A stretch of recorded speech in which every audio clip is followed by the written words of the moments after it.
Don't be afraid to catch feels. Don't be afraid to catch these feels. Ride your cup and chase thrills. I know you ain't afraid to pop pills. Baby, I know you ain't scared to catch feels. Feels with me. Don't be afraid to catch feels. No. Baby. Don't be afraid. Ride your cup and chase thrills. I know you ain't afraid to pop pills.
Say you're going out late, I count down till you call me. It's just one of those things that you do when you're lonely, and you're all about the chase, but you won't ever let me catch you. And I wish it was the same, but I know I'm gonna let you in again. And when I do, it's gonna hurt like hell, and you don't mean to. That's what I tell myself, but why you gotta be so heartless? I know you think it's heartless. You're tearing me apart, and girl, the hardest part is you're so high on attention, taking miles from inches. Leave me in the darkness, never finish what we started. Girl, why you gotta be so heartless? Why you gotta be so heartless? Look, Monday night was definitely not a night. Tuesday night was just another fight. Wednesday I thought everything would change. Thursday came and it was still the same. Friday night we went out on the town. Saturday we should've burned it down. Sunday morning came and now you're gone. I should probably know this shit by now. Oh, I should probably know this shit by now, but no, no. Why you gotta be so heartless? I know you think it's heartless. You're tearing me apart, and girl, the hardest part is you're so high on attention, taking miles from inches. Leave me in the darkness, never finish what we started. Girl, why you gotta be so heartless? Why you gotta be so heartless? Girl, why you gotta be so in between loving me and leaving? Oh, I should probably know this shit by now, but no, no. Why you gotta be so heartless? I know you think it's heartless. You're tearing me apart, and girl, the hardest part is you're so high on attention, taking miles from inches. Leave me in the darkness, never finish what we started. Girl, why you gotta be so heartless? Why you gotta be so heartless? Why you gotta be so heartless? Girl, why you gotta be so heartless?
Welcome to the Navy's 250th anniversary Sea Power demonstration. For 250 years, from its humble beginnings as a 6-frigate Navy to nearly 300 ship and 4,000 aircraft fleet of today, your United States Navy has sailed the far reaches of the globe in an unwavering defense of our nation's freedom.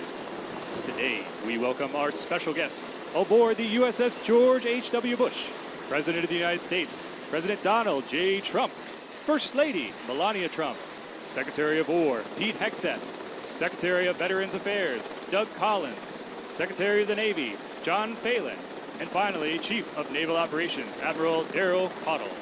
I will be your narrator, Lieutenant Daniel Burns, call sign Hey Hey from Fort Lauderdale, Florida. We thank you today for joining us aboard the George H.W. Bush Freedom at Work, the flagship of Carrier Strike Group 12. We also thank our sailors on Pier 14 next to the Harry S. Truman and the USS Kearsarge. We are grateful to have you here today to witness not only the size and scope of the Nimitz-class aircraft carrier, but to showcase how the men and women of the Team Avenger bring 100,000 tons of American steel to life. Our sailors are trained and ready to fight with the right skills, equipment, and warrior ethos to protect the American interest around the globe. The platform theme and the events experienced today will encompass the full power and might of the United States Navy. You will see fast attack submarines, live fires from 8 Arleigh-Burke-class guided missile destroyers, Navy SEALs fast roping from a helicopter to a destroyer, and finally an air-powered demonstration featuring a full complement of the Carrier Air Wing, showing the unmatched power of U.S. naval aviation. Now, be prepared to be amazed as our Navy demonstrates the impressive capabilities of the most powerful naval force the world has ever seen.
Alongside the starboard side of the aircraft carrier, you will see the fleet's newest fast attack submarine, the USS Iowa, SSS 797.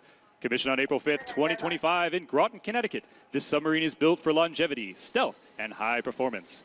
Iowa's advanced technology allows for near-silent movement through the world's oceans. Its sensitive sonar can detect and track enemy submarines and warships from extended distances. With a length of 377 feet and 6,800 tons and a speed of 25 knots, the Iowa represents the greatest America's silent fleet.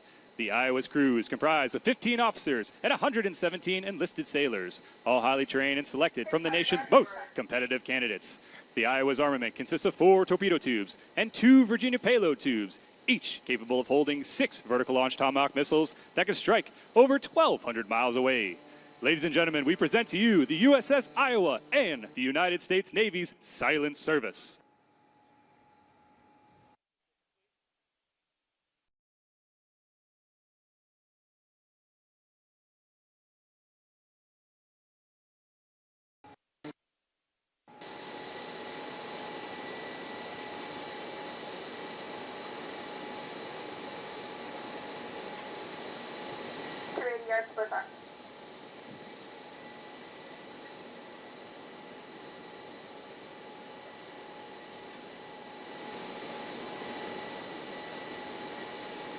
Boats are on.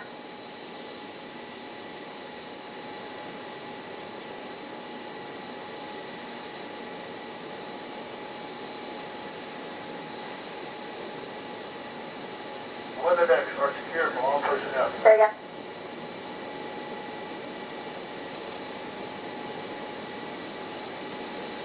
Our next demonstration showcases the impressive firepower capability of the United States Surface Fleet. Oh, look out there. As you direct your attention to the port side of the ship, you'll see 8 Arleigh-Burke-class guided missile destroyers sailing in formation. The USS Farragut, the USS Donald Cook, the USS Mason, the USS Delbert D. Black, the USS Ross, USS Cole, USS Neitz, USS Gonzalez, and USS Carney. Each of these powerful warships is manned by 320 of America's finest sailors, highly trained, battle-ready warfighters who embody the skill, spirit, and dedication to make the United States Navy the greatest naval force in history. Their seamless teamwork and unwavering commitment delivering precision firepower upon our nation's enemies from the surface of the sea. Aboard the aircraft carrier, the commander of Destroyer Squadron 2-2 operates as the Sea Combatant Commander for the George H.W. Bush Carrier Strike Group. The Desron commander is responsible for directing each of the destroyers under his command to successfully engage in anti-surface and anti-submarine warfare.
Now, we invite you to witness the full measure of these ships' combat capability. In our first display of firepower, our destroyers will fire the Mark 15 Phalanx close-in weapon system, also known as Sea-Wiz. The Phalanx weapon system provides U.S. Navy ships with an inner layer point defense capability against anti-missiles, low-flying aircraft, UAVs, and high-speed surface craft. The Phalanx weapon system is the only deployed close-in weapon system capable of autonomously performing its own search, detect, evaluation, track, engage, and kill assessment functions. This is the ship's last line of defense, providing a fast reaction, radar-guided, 20mm gun, weapon system that is capable of firing at a rate of 4,500 rounds per minute.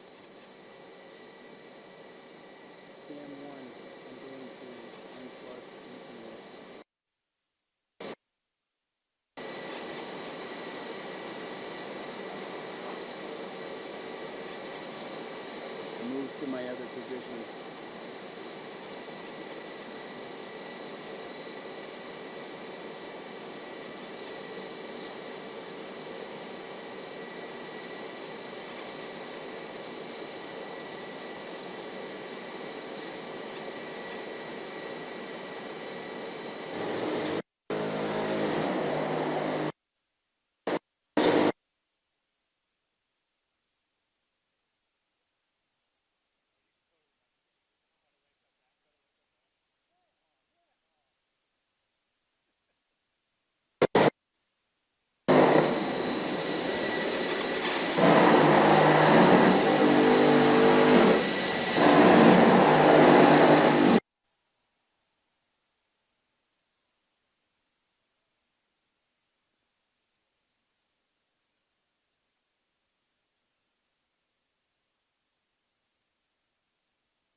Now it's time to bring out the big guns. The Mark 45 5-inch gun is a fully automatic naval gun mount. Mark 45 is designed to engage surface and air targets and provide naval surface fire support for expeditionary operations. The gun mount includes a 20-round automatic loader drum. Its maximum fire rate of 16 to 20 rounds per minute with an effective range of 13 nautical miles.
Finally, we will demonstrate the power of the Surface Naval's missile arsenal.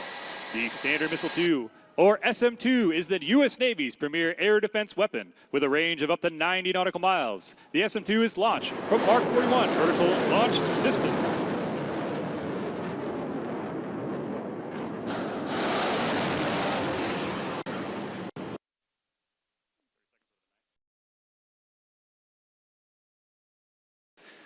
This weapon system is an integral part of the Aegis weapon system aboard the Ticonderoga-class cruisers and Arleigh-Burke-class destroyers.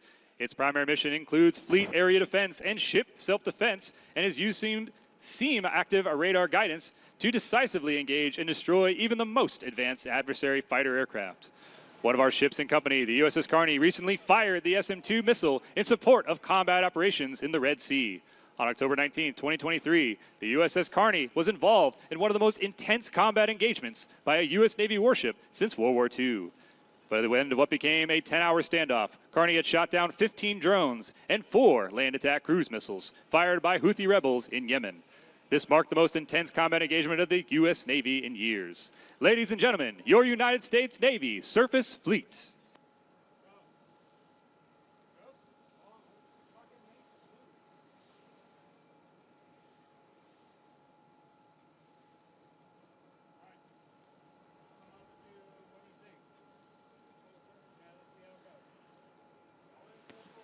Naval Special Warfare history is one of consistently delivering high-impact solutions in the nation's most critical moments. The heritage of the Navy SEALs can be traced back to World War II, where the need for specialized maritime forces became apparent with the changing nature of war.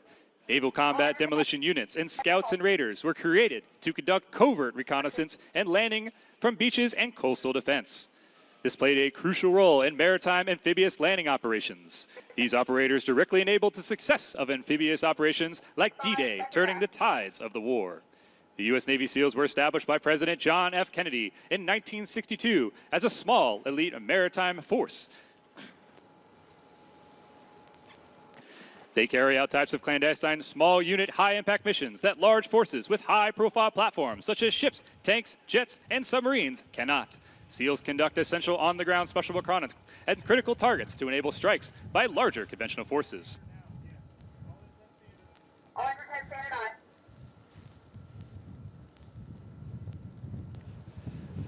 Ladies and gentlemen, what you're witnessing is effective integration and interoperability with varying air and maritime and land components, which is critical to the SEAL operations. Today's helicopter assault force is relying on a skilled pilot and a crew of Helicopter Sea Combat Squadron 11 to insert them into a target area via fast rope from an MH-60 Sierra helicopter. Fast roping is designed to enable SEALs a rapid insertion into areas of rough terrain or obstacles that would prevent a suitable landing zone. The height of the fast rope is dependent on the target area, but can be held up to 90 feet, the equivalent of a 9-story building, with close to 100 pounds of combat equipment aboard each Navy SEAL operator.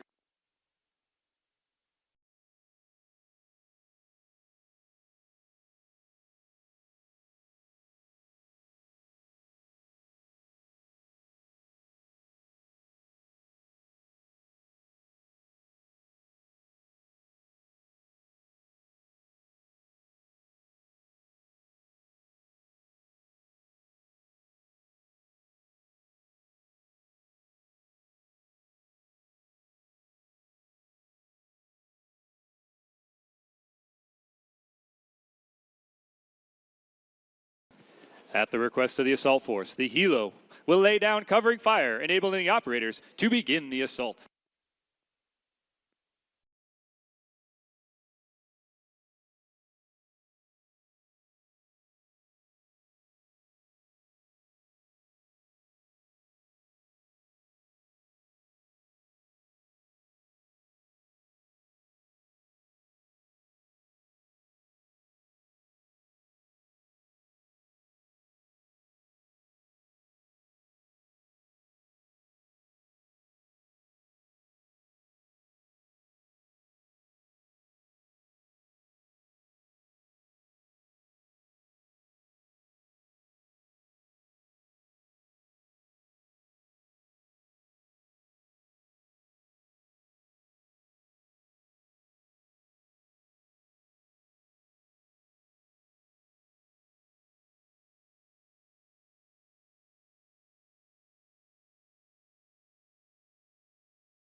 Today, the Naval Special Warfare maintains a forward posture operating across the globe from South America and Europe to the Middle East and Asia, proactively addressing emerging threats and safeguarding national interests.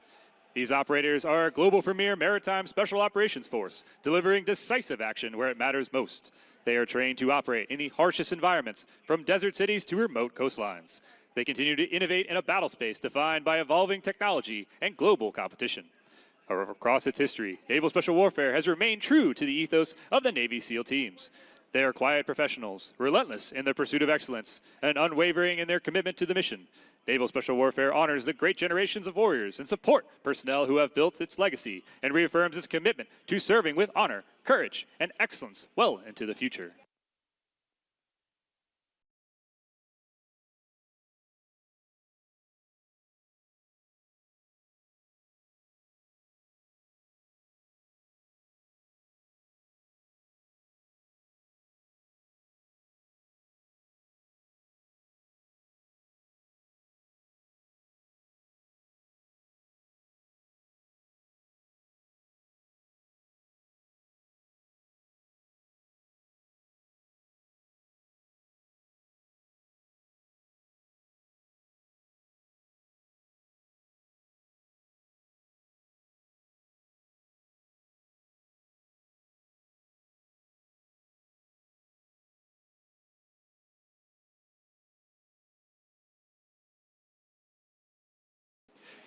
Each Navy SEAL is a force multiplier, a highly skilled warrior capable of operating in remote environments or engaging the enemy in an urban setting. They are experts in close quarters, combat, demolitions, communications, marksmanship, and a myriad of other skills essential for success in the most challenging environments. They are the tip of the spear, the silent guardians, the embodiment of American resolve. They are the U.S. Navy SEALs, and they stand ready to defend freedom, protect our interests, and answer the call, however it may come. Ladies and gentlemen, we hope you enjoyed this small display of the capabilities of the Naval Special Warfare and our supporting elements as we seek to carry on the legacy of the frogmen that have gone before us. Give it up for your United States Navy SEALs.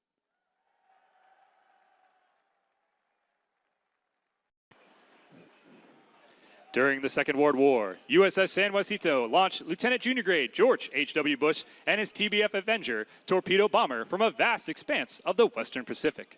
This helped support 58 critical combat missions. Since this pivotal area, the aircraft carrier has remained an indispensable pillar of America's national security, providing vital roles in the conflicts from Vietnam all the way till recent inherent resolve. Today, our Nimitz-class nuclear-powered aircraft carriers represent the cutting edge of naval aviation technology.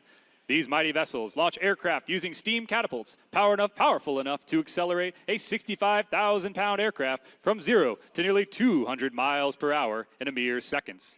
This represents an extraordinary feat of engineering and precision. After completing their missions, our pilots execute one of the most challenging maneuvers in aviation, landing aboard a moving ship. Approaching at the precise degrees of 3.5-degree glide slope from approximately 3/4 of a mile, they aim to catch one of the 3 arresting wires that are only 40 feet apart, offering a total landing area of 80 feet. This narrow margin leaves virtually no room for error. In this demanding skill, this is required both day and night, and it distinguishes our naval aviators as the most highly trained and capable pilots in the world. The flight deck is angled at 9 degrees, a critical design feature that allows aircraft to be launched and recovered simultaneously, maximizing operational tempo and efficiency. 4 steam catapults propel the fixed-wing aircraft into the skies, while 3 arresting wires safely recover them upon return. All aircraft operations are expertly coordinated by the air boss from the primary flight control. Supporting these complex operations are 4 large elevators that move the aircraft seamlessly between the flight deck and the hangars below. These hangars are carefully divided into 3 bays of thick steel, engineered to contain and restrict the spread of fire, ensuring the safety personnel and equipment. The 2 aircraft located on the fantail at the aftmost portion of the ship are now about to kick on their engines and prepare to launch and intercept whatever may be on the way. We see them taxiing forward to the waste catapults now, where 52,000 pounds of steel will use its own 44,000 pounds of thrust and the impressive power of the carrier's catapult system to go from 0 to up 150 knots in roughly 3 seconds. The USS George H.W. Bush has 4 catapults, 2 on the bow, 2 on the waist. It is capable of launching one aircraft every 30 seconds. As you will see, the aircraft will taxi up to the catapult, lower the launch bar into a small shuttle. Behind the nose gear will be attached a holdback fitting from the landing gear to the ship. The holdback bar will hold the aircraft as the pilot runs his throttles to full power.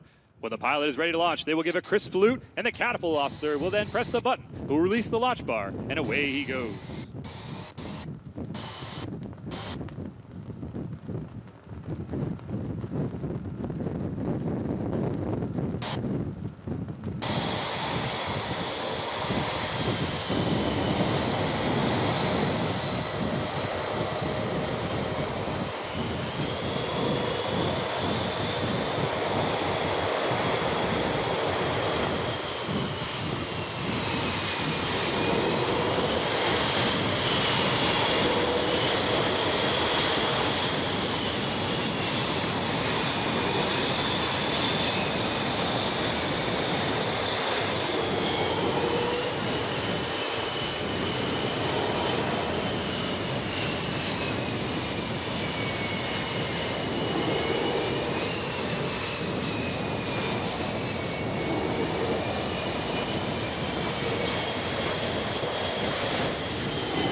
Ladies and gentlemen, we present to you from the waist, the catapult demo.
While our Intrepid alert aircraft proceed to investigate and neutralize the threat, 3 of our aircraft are returning from the fight now. Overhead in the stack, we will recover 1 F-35 Lightning II, 1 F-18 Super Hornet, and 1 E-2D Hawkeye.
Now overhead is the E-2D Hawkeye. The Hawkeye is the Navy's all-weather, carrier-based tactical battle management, airborne early warning, command and control aircraft. The E-2D is a twin-engine, 5-crew-member, high-wing turboprop aircraft with a 24-foot diameter radome attached to the upper fuselage. The Hawkeye is our eye in the sky. The pilots will manage this aircraft to touchdown in the landing area, or LA, a small piece of steel roughly 100 feet wide, and with a wingspan of nearly 80 feet, there is not much room for error. Here, the E-2D pilot would demonstrate the power of the E-2D's engines and look to take back off again in only a few hundred feet.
Next inbound is the F-35C carrier variant, the U.S. Navy's first fifth-generation stealth fighter. This cutting-edge aircraft marks a historic leap in naval aviation, bringing radar-evading stealth technology to the carrier deck for the first time in naval history. The F-35C sets new standards in weapons system integration, lethality, maintainability, combat radius, and payload, delivering a true multi-mission power projection from the sea. It pairs fifth-generation survivability with major advances in network-enabled mission systems, reliability, and interoperability. Designed as a first day of the warfighter, the F-35C is built to dominate both air and surface threats while surviving the most challenging threat environments of today.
The next approach is the F-18 Super Hornet, a fourth-generation aircraft and the workhorse of the U.S. Navy.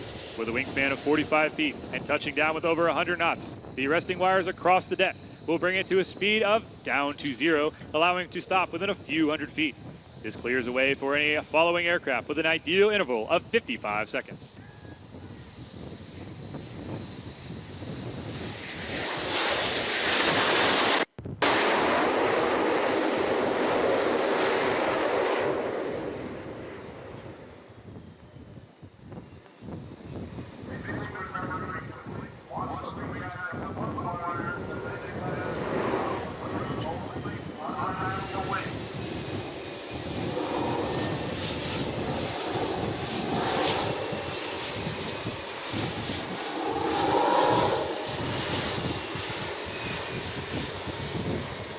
Ladies and gentlemen, we'd like to now recognize the hard men and women that are working on the flight deck operations to make the flight ops possible on an aircraft carrier.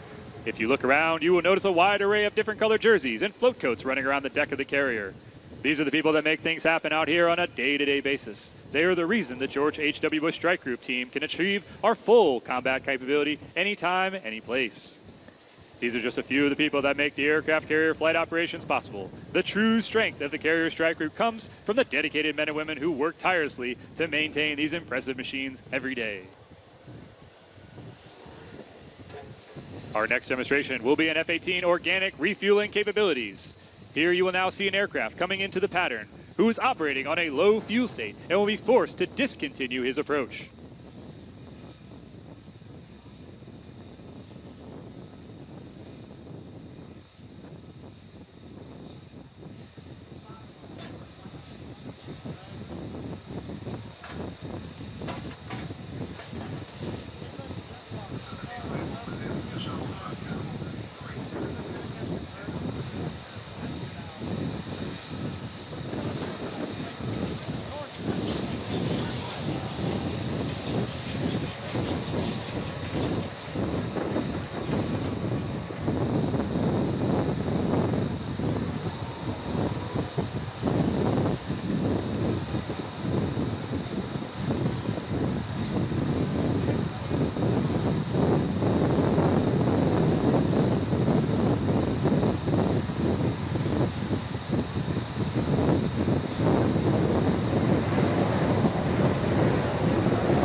The pilot is now executing a wave-off from the carrier indicating a foul deck. A foul deck means that there is an obstruction in the landing area, and for the safety of those on the deck and the aircraft coming into land, the approach has been aborted. The airborne refueling aircraft has been set to hawk our low-fuel aircraft in the pattern during their attempt to land. Since they were unable to come aboard, they are on low fuel, and it is up to the tanker aircraft to expeditiously join and refuel the aircraft to give it another chance to land.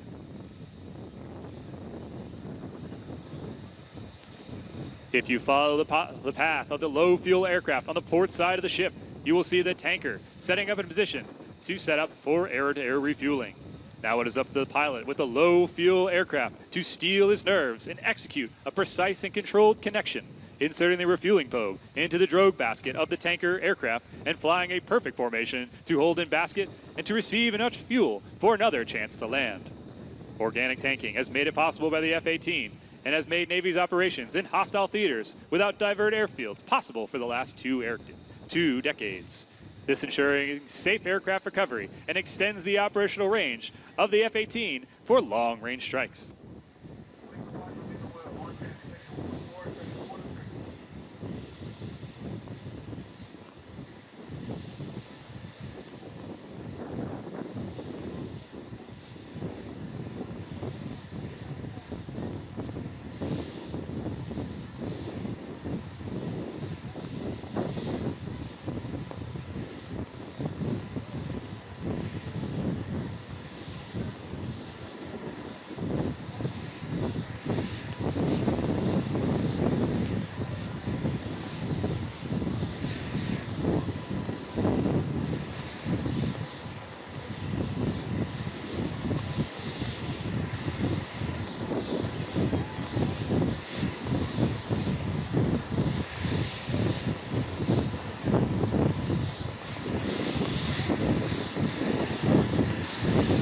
Next, we will witness the two F-35C Lightning II perform basic fighter maneuvers, commonly referred to as dogfighting. This is a tactic that has roots tracing back to the daring pilots of World War I. Each pilot will push their bodies and their aircraft to the extreme limits in order to achieve victory. Approaching from the bow and the stern, the fighters close in on each other at speeds exceeding 1,000 knots, beginning in the fight on neutral terms to determine the winner. The aircraft will fly past each other in a high aspect pass with just 500 feet separating them.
Each fighter will look to max perform their aircraft by pulling to the load limit of the aircraft at 7.5 Gs.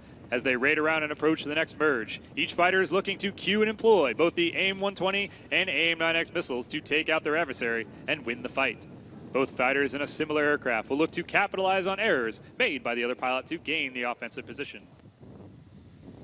The fighters are now approaching the second neutral merge. One aircraft has decided to execute a nose-high maneuver and gain a positional advantage. Preparing to employ the AIM-120 to kill their adversary, they will open their weapons bay doors, and the fighter that has a positional advantage will max perform to get them behind their adversary and maintain the offensive position. After employing both the AIM-120 and the AIM-9X, the offensive fighter will not maneuver to execute a gain attack on their adversary in an attempt to gain a 1v1 engagement victory.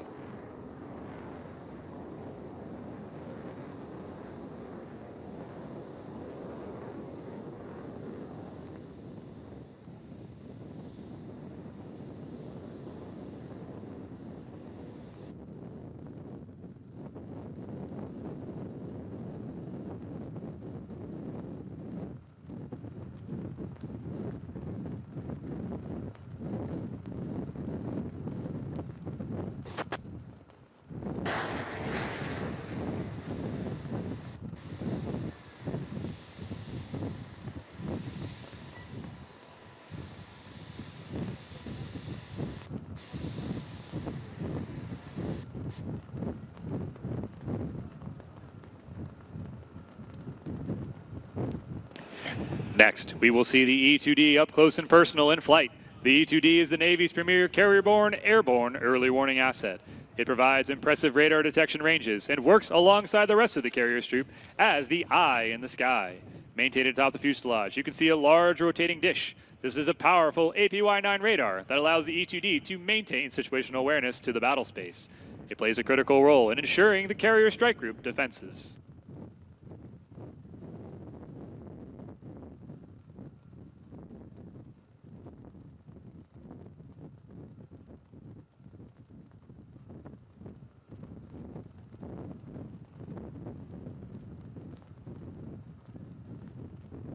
During large-scale engagements, it is up to the E-2D that is providing crucial intelligence and direction to the aircraft engaged in the prosecution of threats and aircraft and surface vessels.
In addition to the impressive bomb-carrying capability of the F-18, each aircraft is equipped with the M61A1 Vulcan Gatling gun housed in the nose. The weapon fires 20mm rounds at a staggering of 6,000 rounds per minute to precisely destroy small targets while minimizing collateral damage. The 20mm cannon is equipped with a semi-armor-piercing, high-explosive incendiary rounds, which are fired at supersonic speeds to inflict heavy damage to their targets.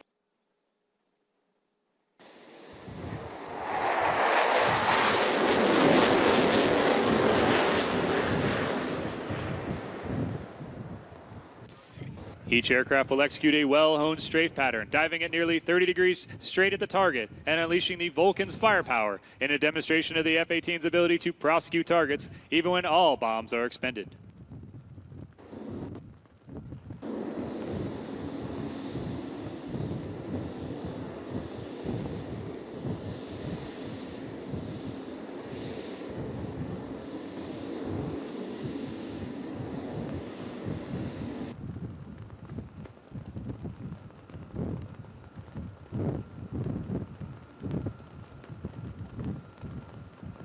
As the F-18s egress the target area, we will see them dispensing flares and executing a guns jink in order to defend against enemy air defense artillery and surface-to-air missiles and look to return to base safely.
Next up is the MH-60 Sierra. The Sierra is the Navy's multi-mission workhorse helicopter. It has 2 auxiliary fuel tanks and it can stay airborne for about 4.5 hours, about 2 hours without it. Its max speed is 180 knots. It can carry up to 23,000 pounds and 55 pounds of internal fuel. For special operations support, the MH-60 Sierra can insert and extract Navy Special Warfare personnel by fast roping or static line, as well as free fall parachute. It also provides ISR capabilities, sniper overwatch, JTAC support, and a helicopter visit, board, search, and seizure for maritime interdiction. The armament for the MH-60 Sierra includes the GAU-21 50 caliber gun with nearly 2-kilometer effective range of M24 7.62 millimeter guns with an effective range of 1,100 meters. When fully armed, the MH-60 Sierra can carry up to 8 AGM-114 Hellfire missiles with an 8-kilometer reach and 20mm 3-barrel M197 Gatling gun with up to 38 rounds of unguided 2.75-inch rockets. Using the digital rocket launcher, this platform can fire precise rockets at about 5,000 meters. Here we will see the Sierra make 3 total approaches off a notional target off our port side, first employing their unguided rocket payload before circling around the ship at the end of the run. And now returning over the right shoulder, we'll see a combination of 20mm machine guns, unguided rockets, and lastly, they will depart to the north prior to returning to suppress the area with crew surveying weaponry with 50 caliber machine guns to ensure target destruction.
Next up will be the F-18 demo flight. What you are about to witness highlights the mobility, versatility, and power of the most lethal carrier-based strike fighter aircraft in the world, the F-18 Super Hornet, nicknamed the Rhino.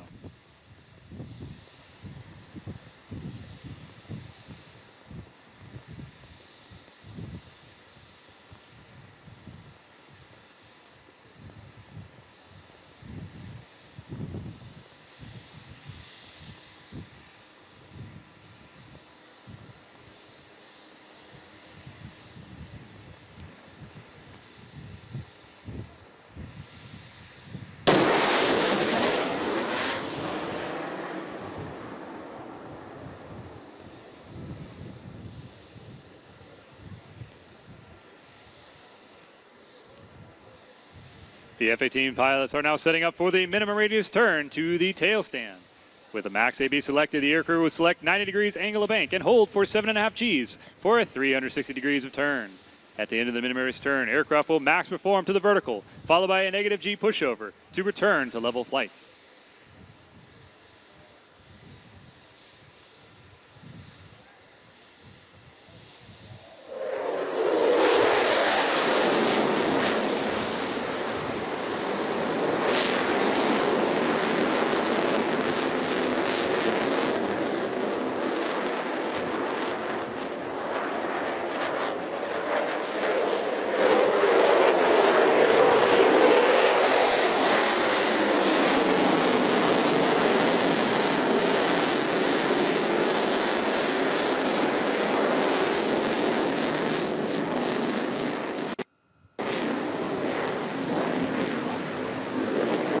Pilots are now setting up for the square loop.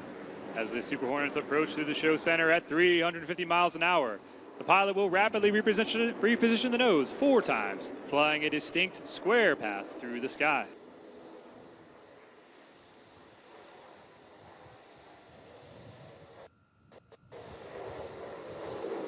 Ladies and gentlemen, from the left, the square loop.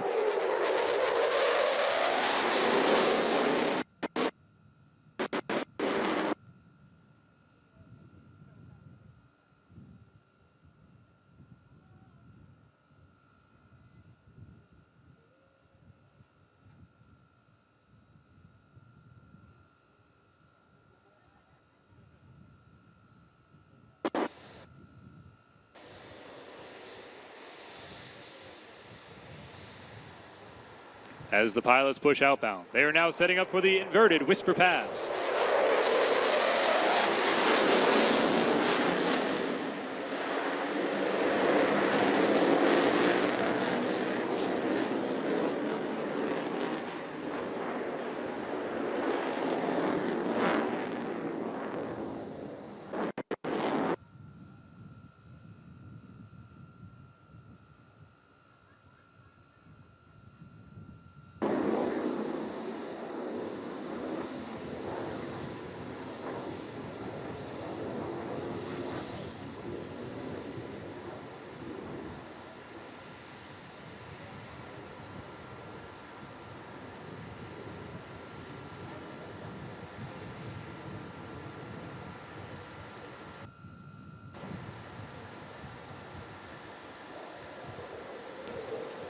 Ladies and gentlemen, get your cameras ready. The F-18 is now setting up for their final maneuver, their photo pass. The aircraft will pass show center at a 90-degree angle of bank and 200 feet and in maximum afterburner.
Ladies and gentlemen, next up is the F-35C, the Navy's newest variant Joint Strike Fighter. It is the only fifth-generation aircraft in the Navy's inventory and combines stealth with sensor fusion. The C model differs from other F-35 variants with its larger wings, increased fuel capacity, added ailerons, and enhanced landing gear, giving it the unique ability to launch and recover from the aircraft carrier at sea. Serving as the pilot today for the demo will be Lieutenant Underdown, call sign BAM, from Virginia Beach, Virginia.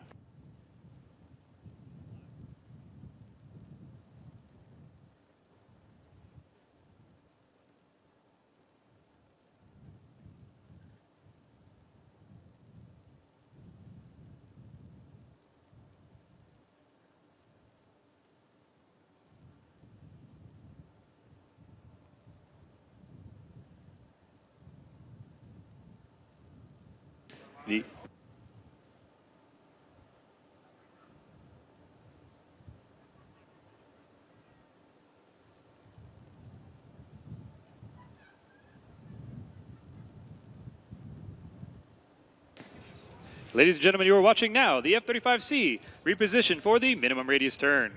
As you're watching this, you will see that he was pressed in his seat at 7.5 times the force of gravity. To put that in perspective, during this maneuver, BAM's body weight will feel close to 1,500 pounds. During an aerial dogfight, the F-35C can execute extremely tight turns, giving the ability to rapidly reposition its nose and gain an advantage over the adversary.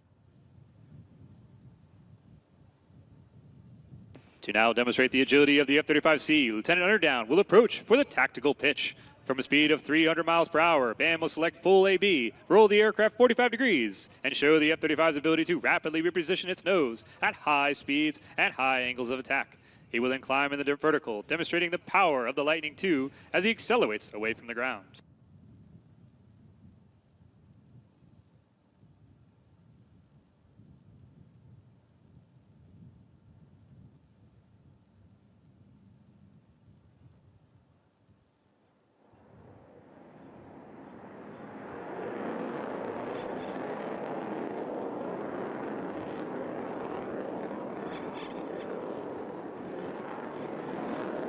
The F-35 will now set up for the high-speed pass. Pulling 6 Gs back toward show line, he will then approach show center at 300 feet and 0.95 Mach. You may notice the white vapor coming off the aircraft, indicating it is approaching the speed of sound at nearly 750 miles per hour. The ability to ingress at low altitudes and high speeds enables pilots to avoid detection and preserve the element of surprise.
For the culminating event of today's air power demonstration, all participating aircraft will return overhead the aircraft carrier for one final flyover.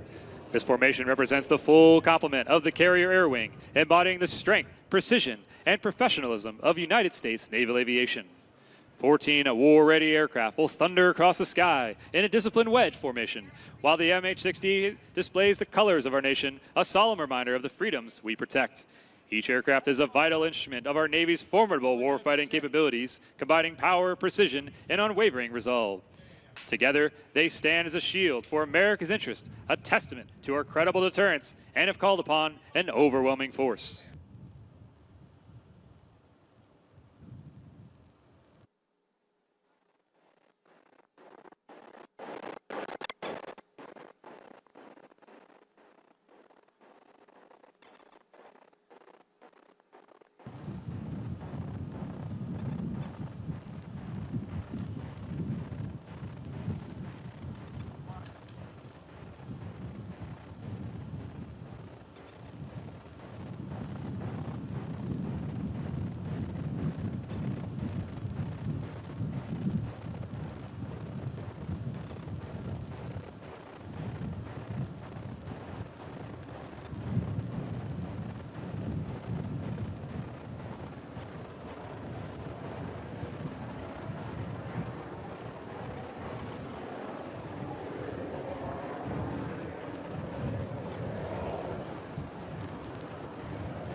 Ladies and gentlemen, give it up for United States Naval Aviation.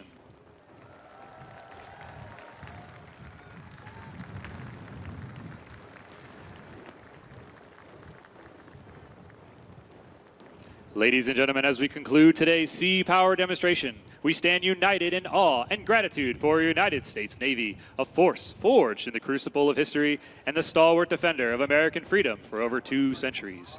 From the daring frigates of the Revolutionary War, which challenged the might of the British Empire, to the steel battleships that secured victory in 2 world wars, from the vigilant silent service of submarines during the Cold War to the swift carrier presence that projects power in today's global arena, the Navy has stood as the unwavering shield of our nation. These waters have been the proving grounds of heroes like John Paul Jones, whose legendary resolve declared, "I have not yet begun to fight." They echo with great valor of the Great White Fleet that carried America's message of strength and diplomacy throughout the globe. They remembered the sacrifice at Midway and Leyte Gulf, where fate and freedom was decided in the open seas and the skies above. Today, as we witness the might and precision of this modern fleet, we honor the generations of sailors who have answered the call to defend liberty and uphold justice. Their courage, skills, and dedication have preserved the peace and prosperity we cherish. To the men and women of the United States Navy, you are the inheritors of this proud legacy, the embodiment of America's promise to stand vigilant and strong against our nation's enemies. We salute your unwavering commitment, your honor, and your sacrifice. May your sails always catch the winds of victory. May your watch be ever steadfast, and may God bless the United States Navy and the United States of America.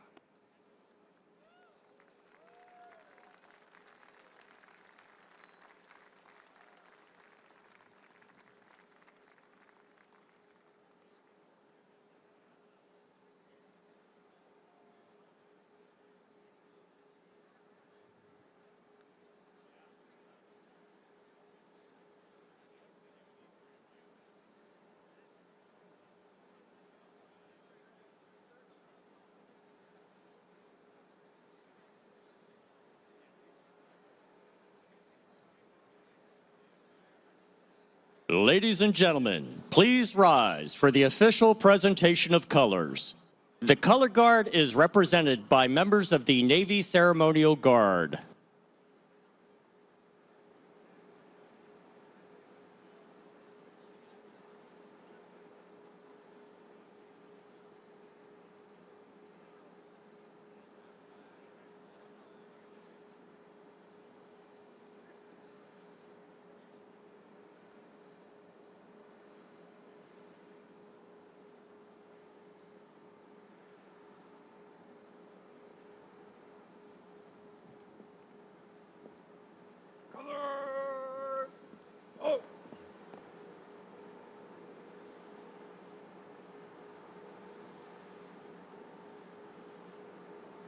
Ladies and gentlemen, please remain standing for today's invocation, followed by the national anthem.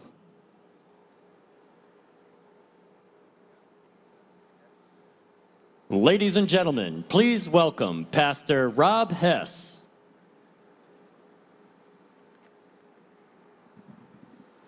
Let us pray. O God, creator and sustainer of life upon the seas, as we gather today on this historic 250th birthday, as one force and of one voice, we remember and we celebrate both our storied past and our proud heritage. With the origins of the Navy predating our independence, our Continental Congress knew that a fleet of sufficient force was necessary for protection of our colonies and even for freedom itself. With your hands and through your vessels, our Navy was born as a force for good. Today, we celebrate one another, sailors and Marines who are the lifeblood of our force and the heart of our birthday celebration. And we are deeply grateful for all our shipmates, past and present, who have thrown themselves upon the sea again and again in the service of our great country and the finest, most powerful Navy and Marine Corps the world has ever seen. May you fill this space now with your divine presence and power as we commemorate this momentous occasion together. May you gird us with toughness and discipline as warfighters, even as we work diligently to deter and passionately to preserve peace through strength. May you make us ready and resilient when the call of duty comes, as protectors of our nation and guarantors of freedom on the seas. And may you forevermore watch over and bless those who serve upon the sea, above the sea, and under the sea, as we sail towards a bold future together. Amen. Ladies and gentlemen, please welcome Rabbi Yonatan Warren.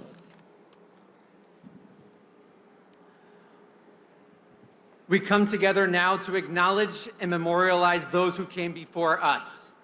Eternal God, for generations they came, young, hopeful, enthusiastic to serve, to answer a call from their nation, from their communities, from you. We pray for them, for those who answered the call to serve in the United States Navy and in the United States Marine Corps. For 250 years, they came in times of war and in times of peace.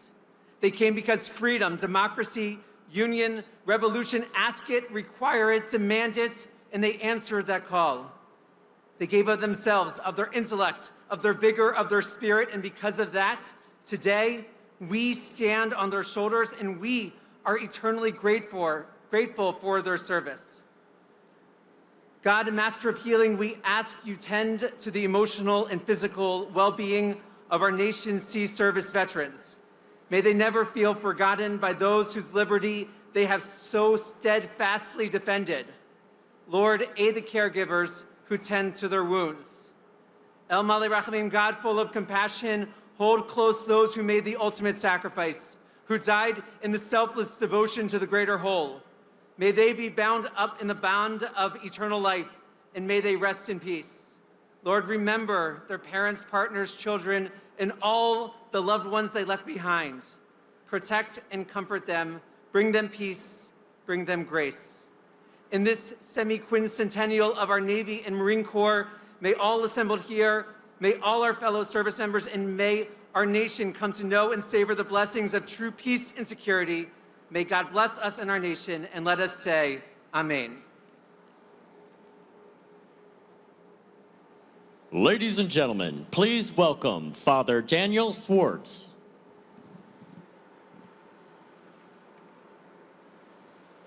Eternal Father, strong to save, throughout sacred scripture, you have raised men and women and entire peoples to enact your will, never just for themselves, but also for those entrusted to their care. Behind and next to each sailor and Marine are fathers and mothers and brothers and sisters and sons and daughters, families from whom we go out and to whom we return each time we take to the sea and set foot on foreign shores. The gift of life is a precious and sacred act, the holy bond of a family. We ask your blessing upon the families of America who have offered their sons and daughters in the noble service of persevering in the causes of truth, justice, and humanity. May they be protected in our absence and fortified in their waiting vigil. And while steel ships and ranks of proud uniforms capture the imagination, birthdays by their nature are family affairs. Today is no exception. In our celebration of 250 years of naval and marine service, may we persevere in our thankfulness for the families whose sacrifices run parallel to our own. Lord our God, we ask this final grace to remain steadfast in mission, resolute in our character, and devoted to the threefold legacy you have bestowed upon us, which we celebrate today: our families, our fleet, and our great nation. May the good work you have begun in us all be brought to fulfillment. Amen.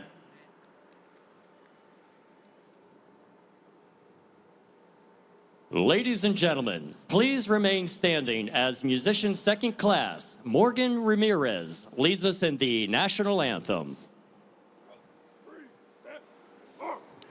Oh, say, can you see by the dawn's early light what so proudly we hailed at the twilight's last gleaming, whose broad stripes and bright stars through the perilous fight o'er the ramparts we watched were so gallantly streaming, and the rocket's red glare, the bombs bursting in air, gave proof through the night that our flag was still there.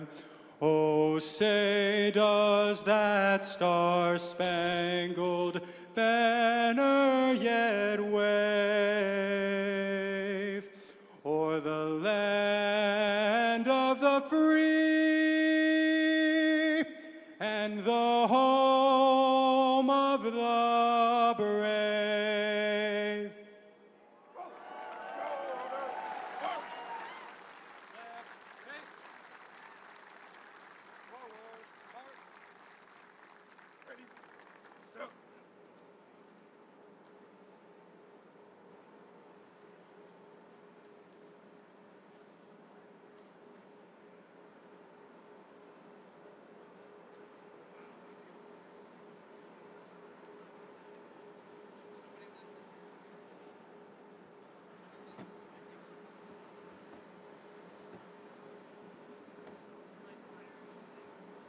Ladies and gentlemen, please welcome to the stage the Chief of Protocol of the United States, Ambassador Monica Crowley.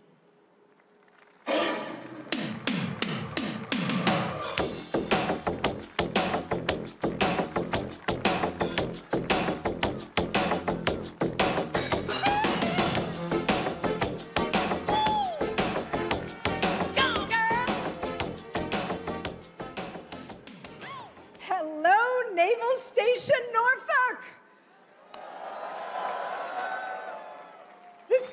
first time here, guys, and this is absolutely awesome. It's such a joy and an honor to be here at the world's largest naval base and home to the U.S. Navy's Fleet Forces Command, especially today when we all gather to salute the remarkable first 250 years of our incredible United States Navy.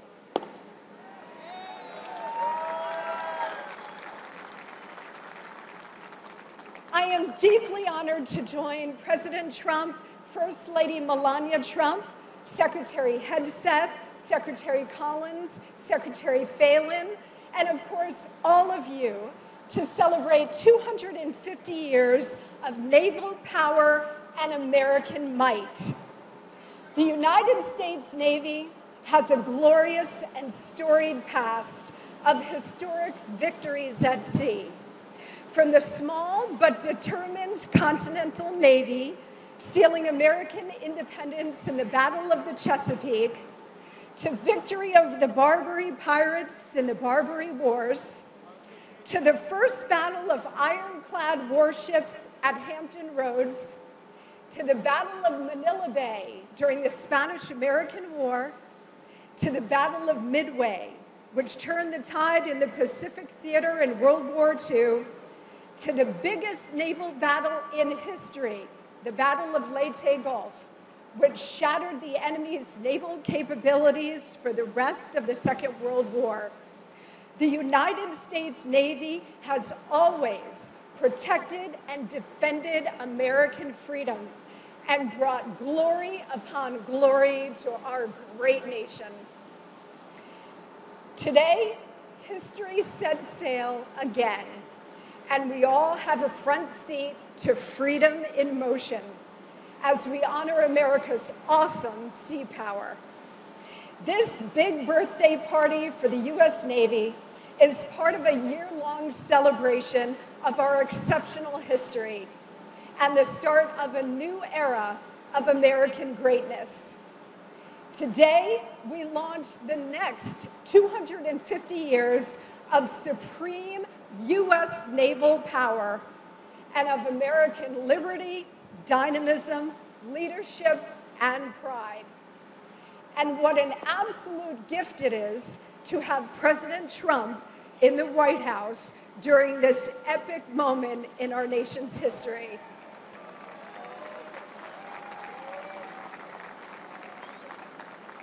Now, some of us may recall America's bicentennial in 1976 when we were all very, very, very young. One of my earliest memories as a little girl is gathering with my family at the Jersey Shore to celebrate that very special day. I'll never forget the indelible sense of American patriotism that took root in me that day. I can't remember the specifics of July 4th, 1976, but I do remember gazing in wonder at the fireworks, holding red, white, and blue sparklers, waving a small American flag, and singing the national anthem with hundreds of others. Whether or not you remember every detail of that day, you do remember how you felt. Proud to be an American. It is now our privilege to share this experience, this core memory, with the next generation of young Americans from sea to shining sea. On the eve of America's 250th birthday, the national mood is one of celebration. Americans are optimistic about the future. Thanks to President Trump and Secretary Hegseth, we are renewing our commitments to military might and peace through strength. We are working together to realign and reunite our great nation around our shared patriotic values and a renewed sense of civic pride as we sail toward July 4th, 2026. There is no greater champion for this new patriotism than President Donald J. Trump. I am so honored to be part of our national birthday party and to join with all of you in welcoming our exceptional Commander-in-Chief here today with the kind of tremendous reception he so greatly deserves. We are now in a moment in our history when, thanks to President Trump, we are turning the tide again, just as the revolutionary generation that founded our great Navy did. It is now our time to take big risks to save our country, and it is our duty to honor our past generations and their staggering sacrifices, for which we owe them a huge debt of gratitude. We are the natural successors to the Revolutionary War generation, fiercely independent, ruggedly individualist, faithful to God and to country, with a white-hot love of liberty and the unique, enduring American spirit. It's been said that great civilizations tend to not last more than about 250 years. We've made it to 249 with our big 250 next year. But preparing for our next 250 years requires forever vigilance, something that the Navy has maintained with excellence, fortitude, and commitment to duty for 2.5 centuries. President Trump is reclaiming the American Republic for the American people. He is launching us into the next 250 years of American greatness, as he did in his first term, by delivering a strong economy, an enforced border and record low illegal immigration, a rebuilt, modernized military with record recruitment, a government that actually serves its people, and world peace. America first. Next year's momentous celebration will be thanks to his leadership in activating a national and worldwide celebration of America's 250th birthday. We are preparing to honor and celebrate our nation's history in unforgettable ways, from our military anniversaries, as we're doing here today, to a majestic flotilla of tall ships from around the world, to many other really big surprises. We know that this celebration will have a truly global impact, showcasing American power and leadership while promoting a future of peace and prosperity. America's 250th is so much more than just a date on the calendar. This moment will inspire a new era of American greatness. Not only will this be the most monumental and exciting celebration in American history, but it will spark a shared vision for America's future. And Lord knows we need that. Thanks to the Trump administration, next Independence Day will be a once or twice in a lifetime moment of sparkling American grandeur and patriotism. This is the new golden age. And with God's help, we will make America even greater over the next 250 years. And it's all made possible by the unmatched force of the United States Navy and the innumerable sacrifices of every man and woman who has put on the naval uniform. We owe so much of America's independence on July 4th, 1776, to the birth of the Navy on October 13th, 1775. Today, our hearts are filled with gratitude and pride for you, the men and women of the United States Navy, and your indispensable role in securing the first 250 and the next 250 years of American greatness. Happy birthday, U.S. Navy. Because of you, we continue to be the beacon of hope, a citadel of liberty, and a light in the darkness. Thank you. God bless you. God bless our Commander-in-Chief, and may God continue to bless the United States of America.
Ladies and gentlemen, please welcome the U.S. Fleet Forces Ceremonial Band.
Ladies and gentlemen, please welcome to the stage the United States Secretarial of Veterans Affairs, Ambassador Monica Crowley. Ladies and gentlemen.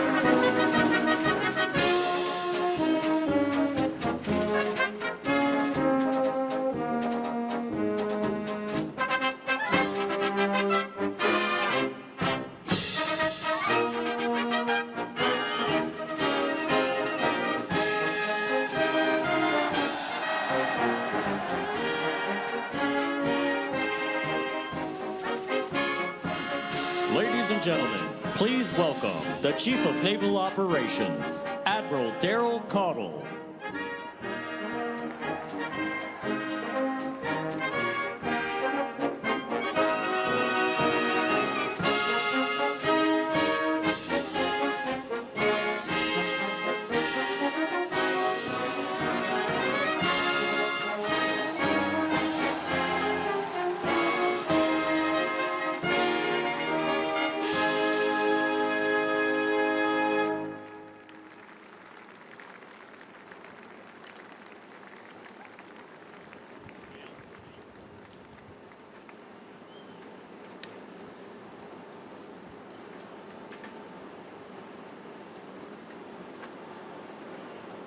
Ladies and gentlemen, please welcome to the stage the United States Secretary of the Navy, John Phelan.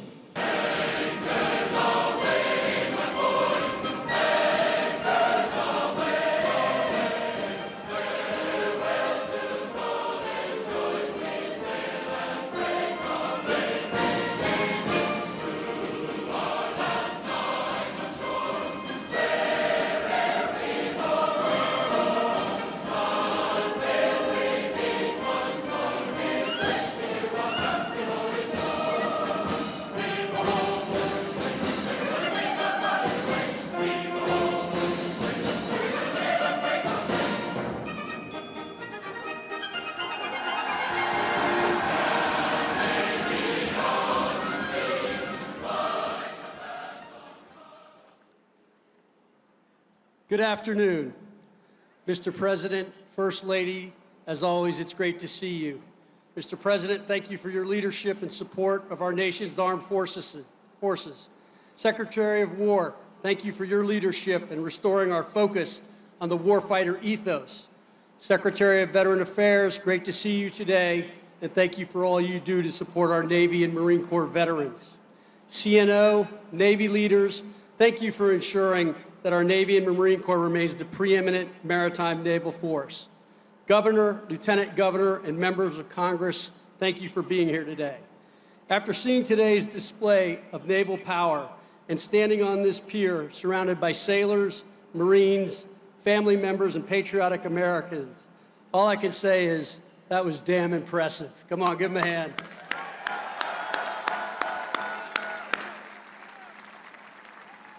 Bravo Zulu to the sailors that participated in today's sea demonstration.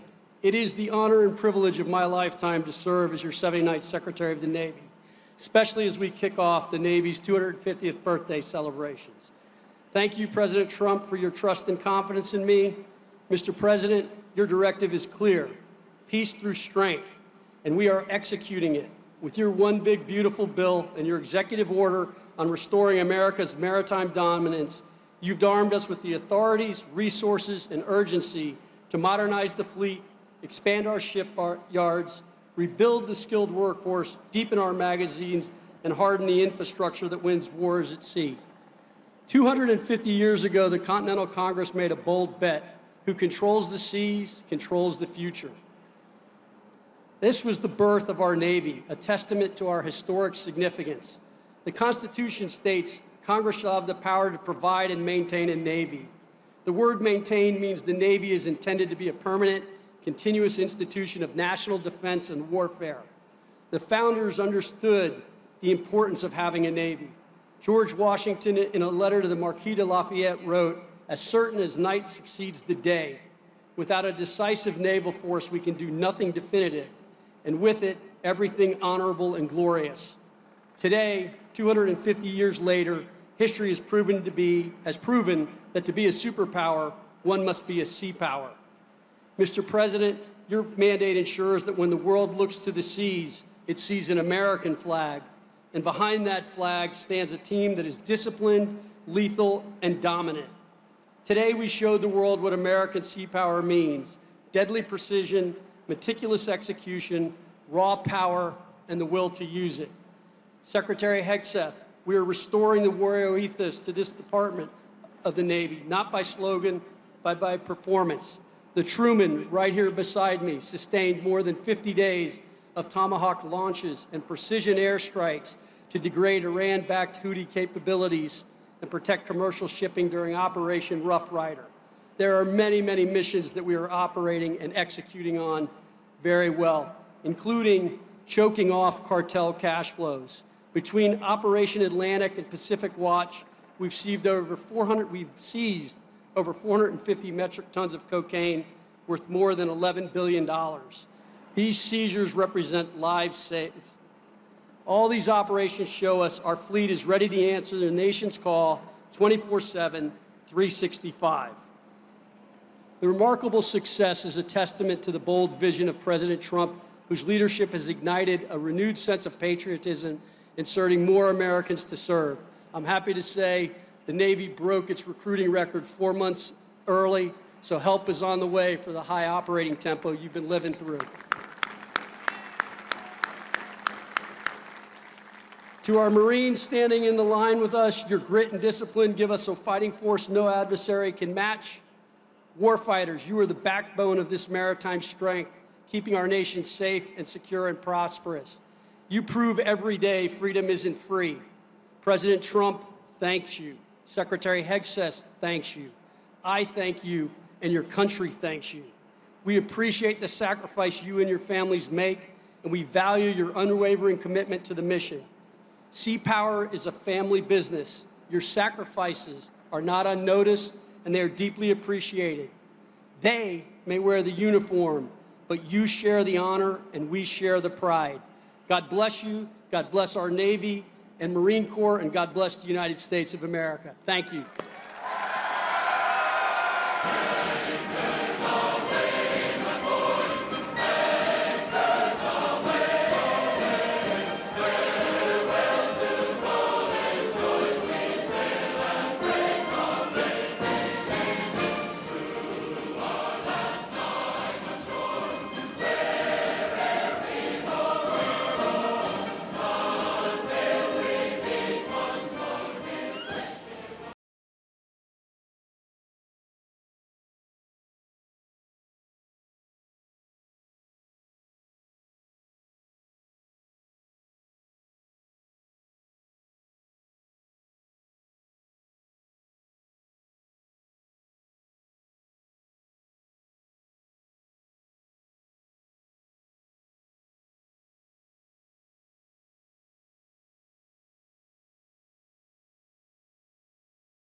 destroy my brain.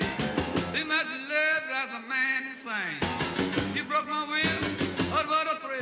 Goodness, your wreckage is quitting balls of fire. I let you love, all I thought it was funny. You came along and you moved, now honey, I changed my mind, love is fine. Goodness gracious, quitting balls of fire. You're kissing me, baby. Ooh,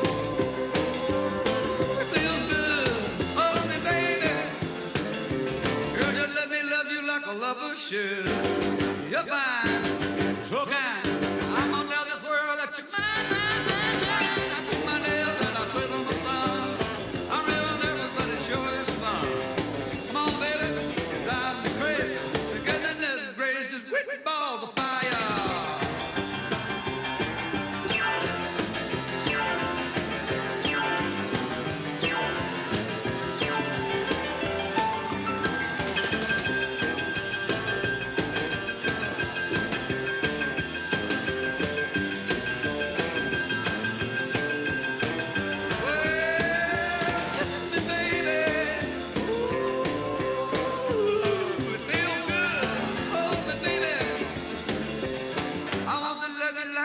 Should. You're fine, so kind. I got to tell this world that you're mine, mine, mine, mine. I treat my nails and I flip on my thumb. I'm real nervous because the show is fun. Come on, baby, drive me crazy. Goodness gracious, quit balls of fire.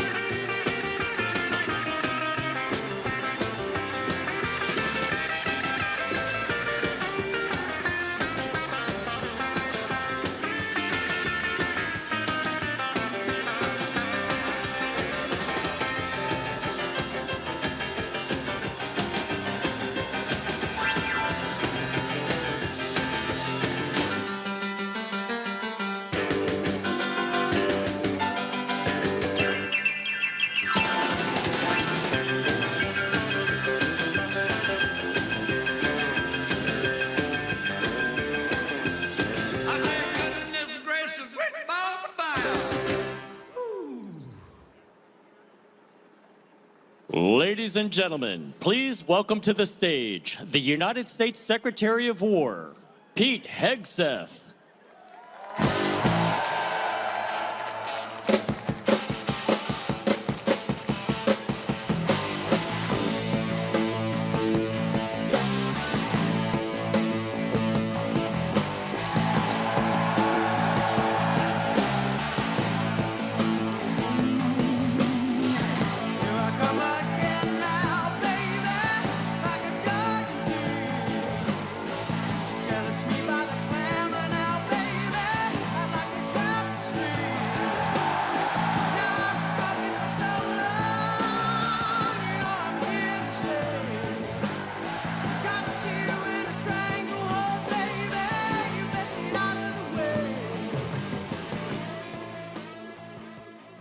My goodness. Well, good afternoon. How we doing, sailors?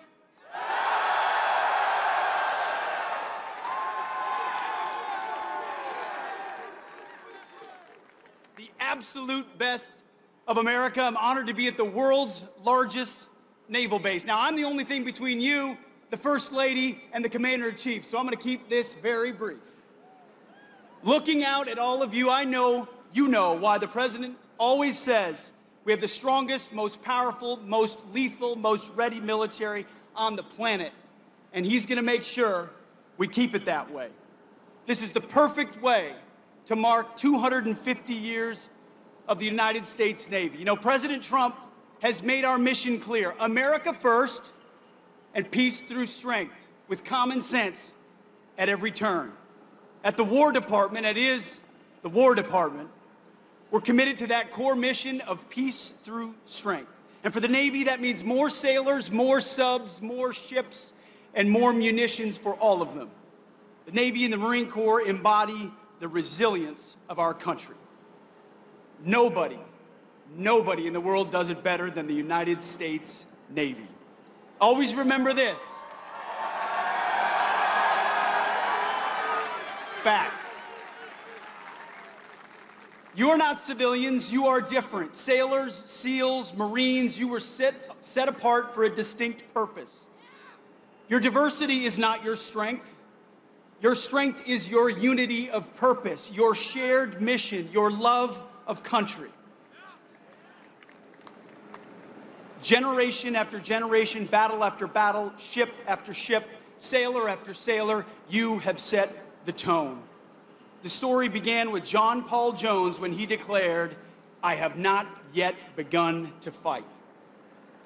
Today, we have a commander-in-chief who fights for all of you and fights for our country every single day. A commander-in-chief who guarantees that you, the warfighters, have everything you need on the high seas to deter our enemies and, if necessary, win overwhelmingly. We have a president who appreciates your dedication. He appreciates your service, your sacrifice, and that of your family as well. And as I always tell every service member, every sailor I see, he has your back. So warfighters, on behalf of everyone at the Department of War, thank you. Thank you for your commitment to America's Navy. You stand the watch 250 years later. God bless you. And may God bless our great republic. Godspeed. Thank you.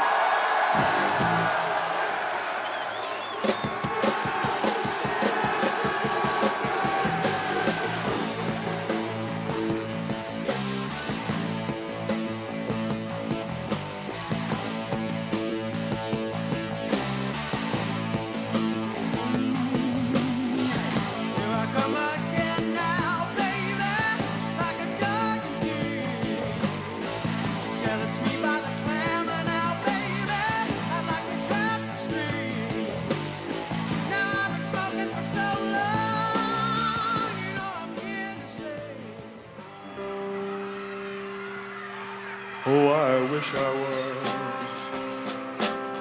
in the land of cotton. Old times there are not forgotten. Look away, look away. What?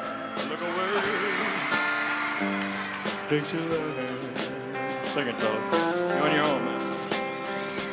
Oh, I wish I was in Dixie.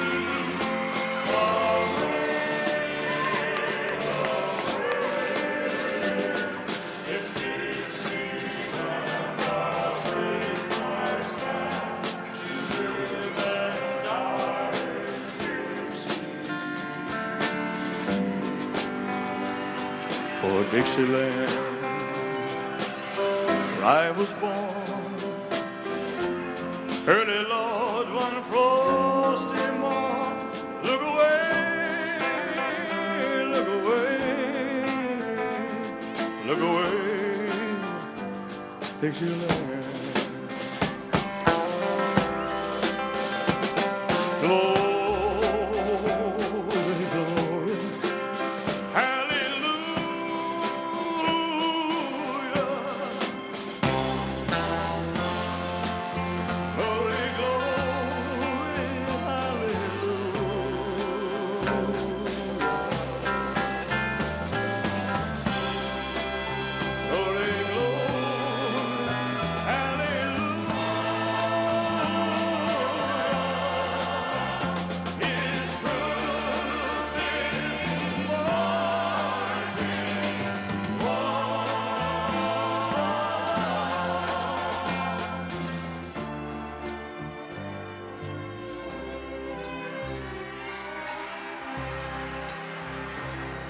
So hush, little baby, don't you cry.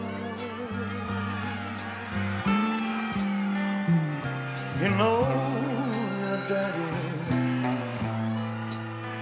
bound to die,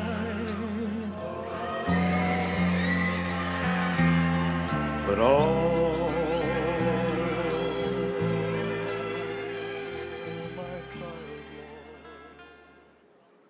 Ladies and gentlemen, please welcome the First Lady of the United States, Melania.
Booyah, Navy!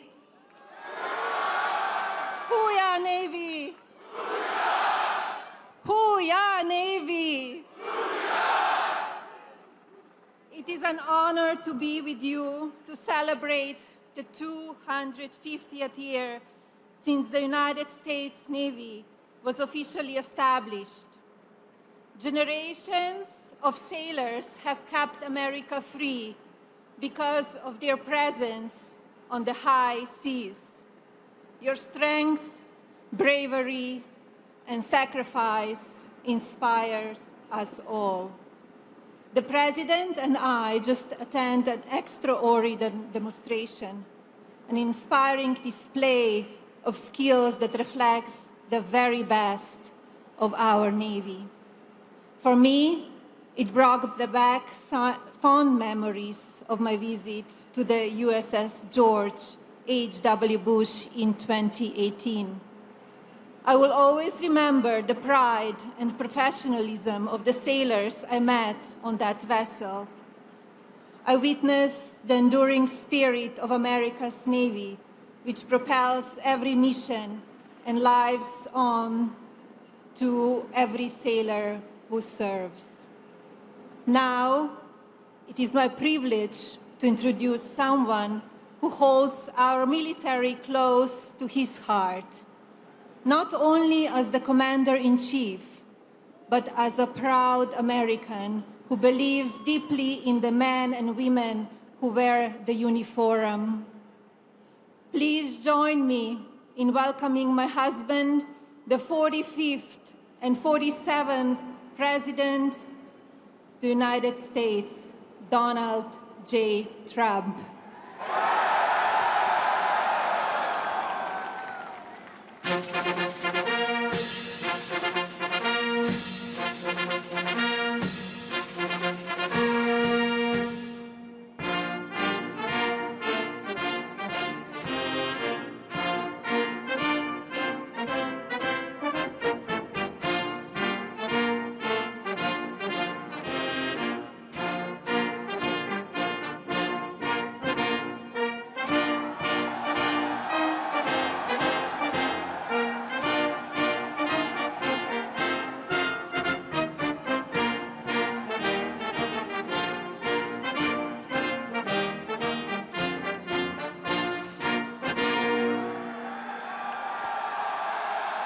And I'm proud to be an American, where at least I know I'm free.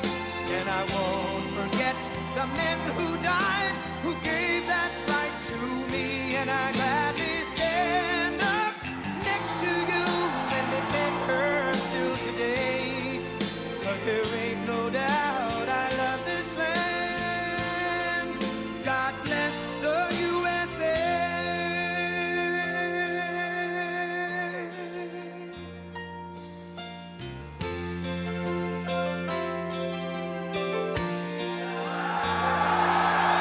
From the lakes of Minnesota to the hills of Tennessee, across the plains of Texas, from sea to shining sea, from Detroit down to Houston and New York to LA, where there's pride in every American heart, and it's time we stand and say that I'm proud to be an American, where at least I know I'm free.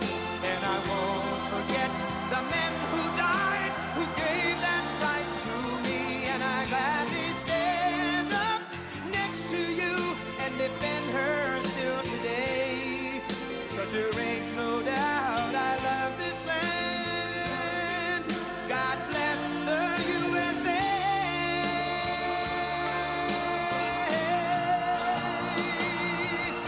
And I'm proud to be an American, where at least I know I'm free. And I won't forget the men who died, who gave that right to me.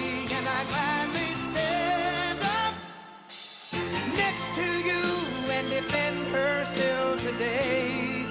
'Cause there ain't no doubt I love this land. bless the USA.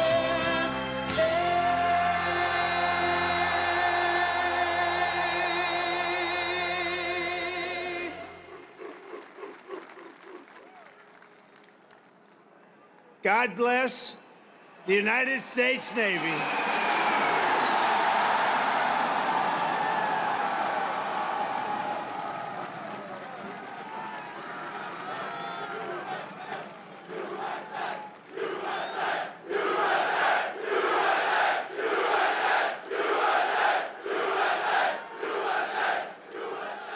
Well, that was good timing, wasn't it? Huh? We had to get that right. We had to get that right. But they always get it right. I was just given a display with a wonderful First Lady, the likes of which I think few people have ever seen before. We were a few minutes away, and the display of strength was absolutely incredible. We appreciate it. Thank you, Navy. Thank you very much. And I want to thank our magnificent First Lady for that introduction. People love our First Lady. They do. And let me say to all of the incredible sailors on this pier, it's great to be with the fleet, the fleet. And let's also give a very special thanks to the shipmates who put on that spectacular display of Navy dominance. And that's what it was dominance. And bravo, Zulu. You know what that is? Bravo, Zulu. You know, a lot of people don't. That it's a true honor to be here with the thousands of our nation's finest sailors at the largest naval facility in the entire world. It's the largest, and I would say more importantly, it's the best, okay? It's both the Norfolk Naval Base. Thank you very much. The largest, and it's the best. We're gathered on this storied waterfront to celebrate 250 years of strength, tenacity, and unwavering courage by the greatest fighting force even. And that's true. No matter where you go, no matter where you go, no matter what you even think about, there's nothing like the fighting force that we have. Roam the seas, it's called the United States Navy, and there's nothing in the world like it. Nothing, not even close. You read stories, they don't have it. Let me tell you, we check it closely. We check it closely. Docked beside us today are a combined 150,000 tons of pure American naval supremacy, and two colossal reasons why no one should ever want to start a fight with the USA. They won't fight. We're putting out a lot of fights, so do you see that? We're going to be close to number 8. Number 8. We don't want to send you into battle unless it's necessary, right? We're putting out a lot of fires. Maybe some of you will be angry. You'll say, what's he doing? We want to fight. You know what? If we can solve them the way I'm solving them, we solved 7. We have another one that's taken 3,000 years, and we're pretty close, but I don't want to talk about it until it's done. But let's give a big round of applause to the men and women of the majestic USS Kearsarge. Thank you. And let's hear it for the sailors of the USS Harry S. Truman.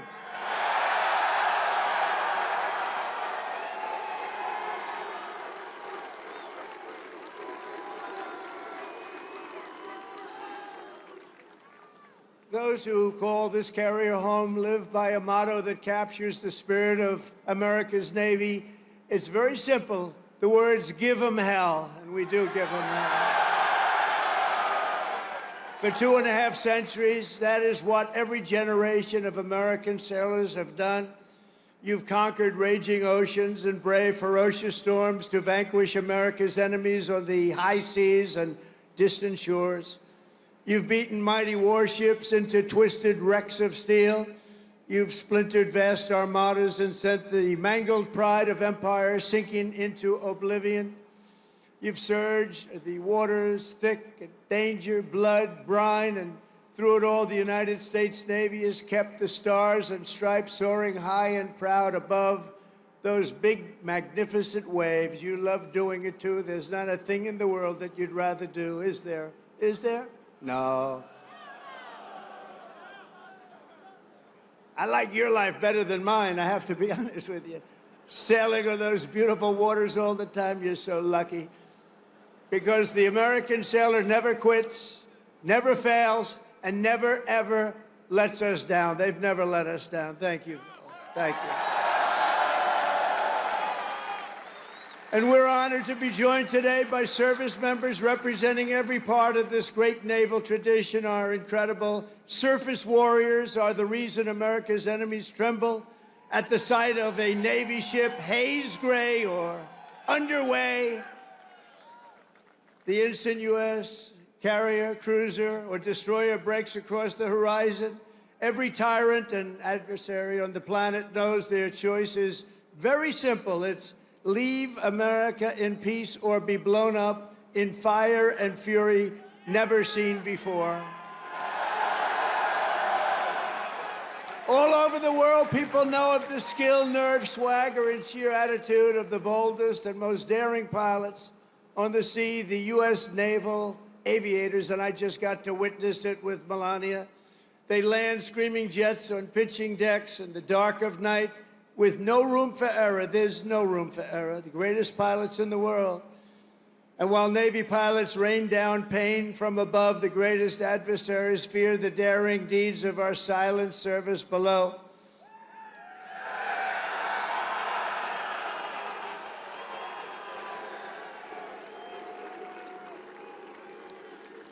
They prowl and strike from crushing depths, unseen, undetected, and unstoppable.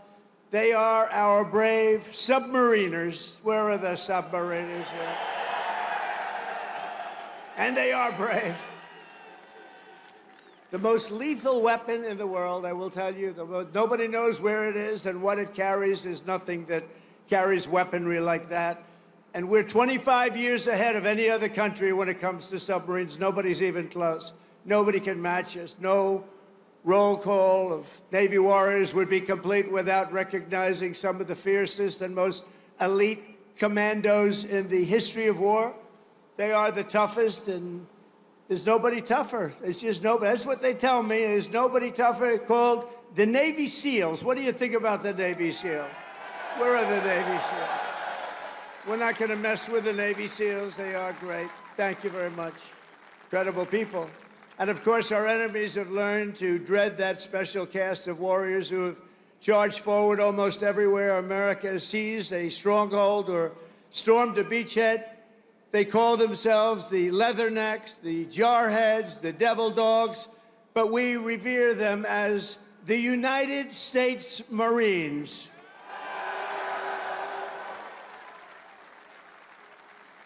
Incredible people. Incredible people.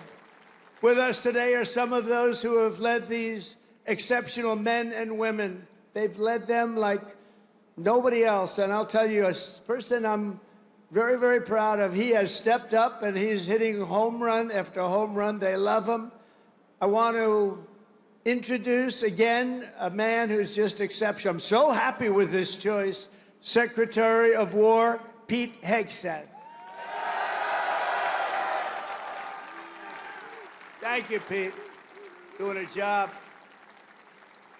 I said, Pete, what do you think? You know, we used to call it Secretary of War, the Department of War, the War Department. Now we call it Defense. And I don't know, would you ever want to, you know, we won World War I. We won World War II. We won everything in between. We won everything before. And all of a sudden, they decide to change the name. They went woke then, too, you know. Woke is a long-term word. I said, what do you think about changing it to the Department of War? He said, I love it, sir. And that was about the end of it, right? That was the end of it. Thank you, Pete. Great job. He's a great leader. Also, Secretary of the Navy, a very, very successful man. He gave it all up to do this. And we're designing more ships. We have more ships being built shortly. We're going to have more great ships being built than we've ever had being built in the history of the Navy. John Phelan. John, thank you. Great job, John. He made a lot of money in the private sector, and I said, you want to do this, John? We need a lot of ships, so we need them fast. And he said, I want to do it. He gave up a lot, gave up everything to do this. but he's loving it, and he's doing a fantastic job. Chief of Naval Operations, Admiral Darrell Caudle. Admiral, thank you. Great job. Rear Admiral Gavin Duff.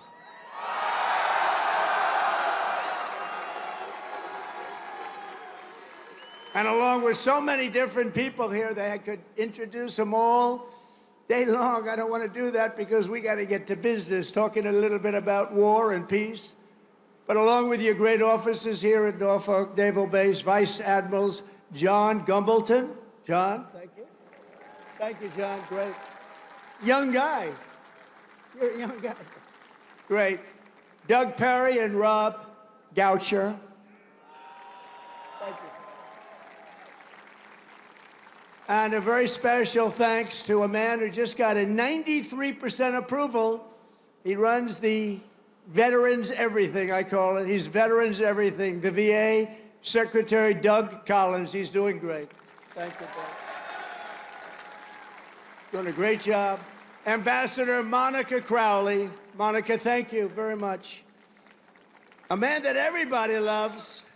He was my doctor in the White House, and I got to know him very well. He was also the doctor for Barack Hussein Obama. Have you heard of him? And he was the doctor for a man named Bush. And at a press conference, they asked him, who's in the best shape? Who's the healthiest? Who's the strongest? Who's the best physical specimen of the three? He said, that's easy. President Donald Trump. And I said, I love this guy. I said, I love him.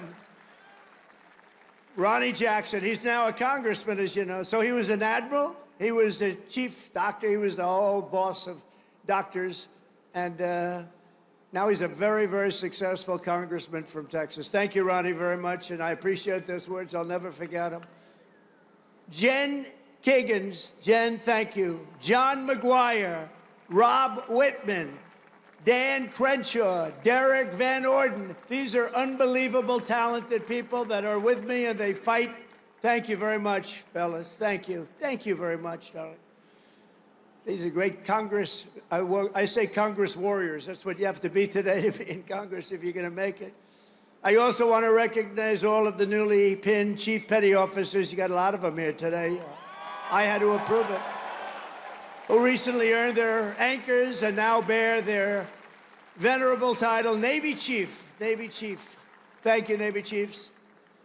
Let's also express the gratitude of our entire nation to every Navy veteran who has come out to honor this big anniversary. We see so many veterans. I saw backstage, I was shaking hands with veterans all over the place. And they are great. And they're respected and they're loved. Thank you very much. Stand up if you'd like. Thank you very much.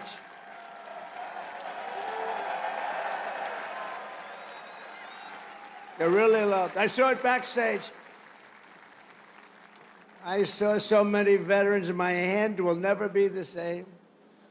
Thank you very much. A great honor. And a very special thanks to the countless Navy families who support our sailors with such love and devotion. None of what are, and think of this, without them, you wouldn't be celebrating today. Many of you would not be doing very well. Male or female, you wouldn't be doing very well. So we want to thank our family members, right? All of them. Parents, husbands, wives. Thank you. Thank you very much. From the American Revolution until today, the story of the U.S. Navy is a tale of loyalty, sacrifice, and commitment stretching back 250 years. So we're celebrating 250. I almost thought I wouldn't get to do that because I was president in 2016, and then they rigged the election on me. And then we caught him, didn't we? We caught him, but, you know, we had to run it again. I ran it again, and I got 250, and I got the World Cup, and I got the Olympics. Can you believe all of it? In my first term, I was the one that got the Olympics. I was the one that got the World Cup. And I said, you know, the sad part is, maybe I'll go, maybe I won't even be invited because it won't be during my term. I would say, if we're a Democrat, I might not be invited. They don't love me exactly too much. And then when this happened, now all of a sudden they got all three. But you know what's the most important? 250 years is the most important, above World Cup, above Olympic. But we got them all coming. And on June 14th, next year, we're going to have a big UFC fight at the White House, right at the White House, on the grounds of the White House. When the Continental Congress formed a fleet of just 2 ships in October 1775, many scoffed at their chances against the most powerful empire on earth. That was the most powerful ever, relatively speaking. We had 2 ships. We had nothing other, but we had great heart. They didn't know the audacity and the grit of the American sailor. They had no idea the war for independence gave us some of the greatest American heroes of all time, including the father of the U.S. Navy, Captain John Paul Jones. You know that. When a far stronger British ship demanded his surrender, Jones yelled back that timeless battle cry right now: "I have not yet begun to fight." Don't ask me for that. Think of that. I could just see it. He's a wise guy. He's asking, I haven't even begun to fight, and he knocked the hell out of him. In the War of 1812, Captain James Lawrence shouted his final words to his crew as blood streamed down from his mortal wounds. "Fight her till she sinks," he yelled. "Don't give up the ship. Don't give up the ship." These are all incredible, very, very famous statements now, with years and time, very famous. Don't give up the ship. I say it all the time. You're a little behind. I say, don't give up the ship, and we win. We all know how to win. Today, that eternal creed is written into the hearts of every sailor in the fleet. America's Navy never, ever gives up the ship, right? We never give it up. Another titan of the early Navy was the great Commodore Arthur Sinclair. He defeated the French in the Caribbean battle. And then he went to work on the Barbary pirates off the coast of Tripoli and raided British forces when they were so powerful in 1812, the War of 1812.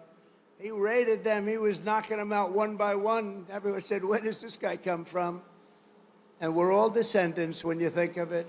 Commodore Sinclair went on to become the commanding officer here at the Naval Station Norfolk, right here, where he founded a nautical school for officers that eventually became the one and only U.S. Naval Academy.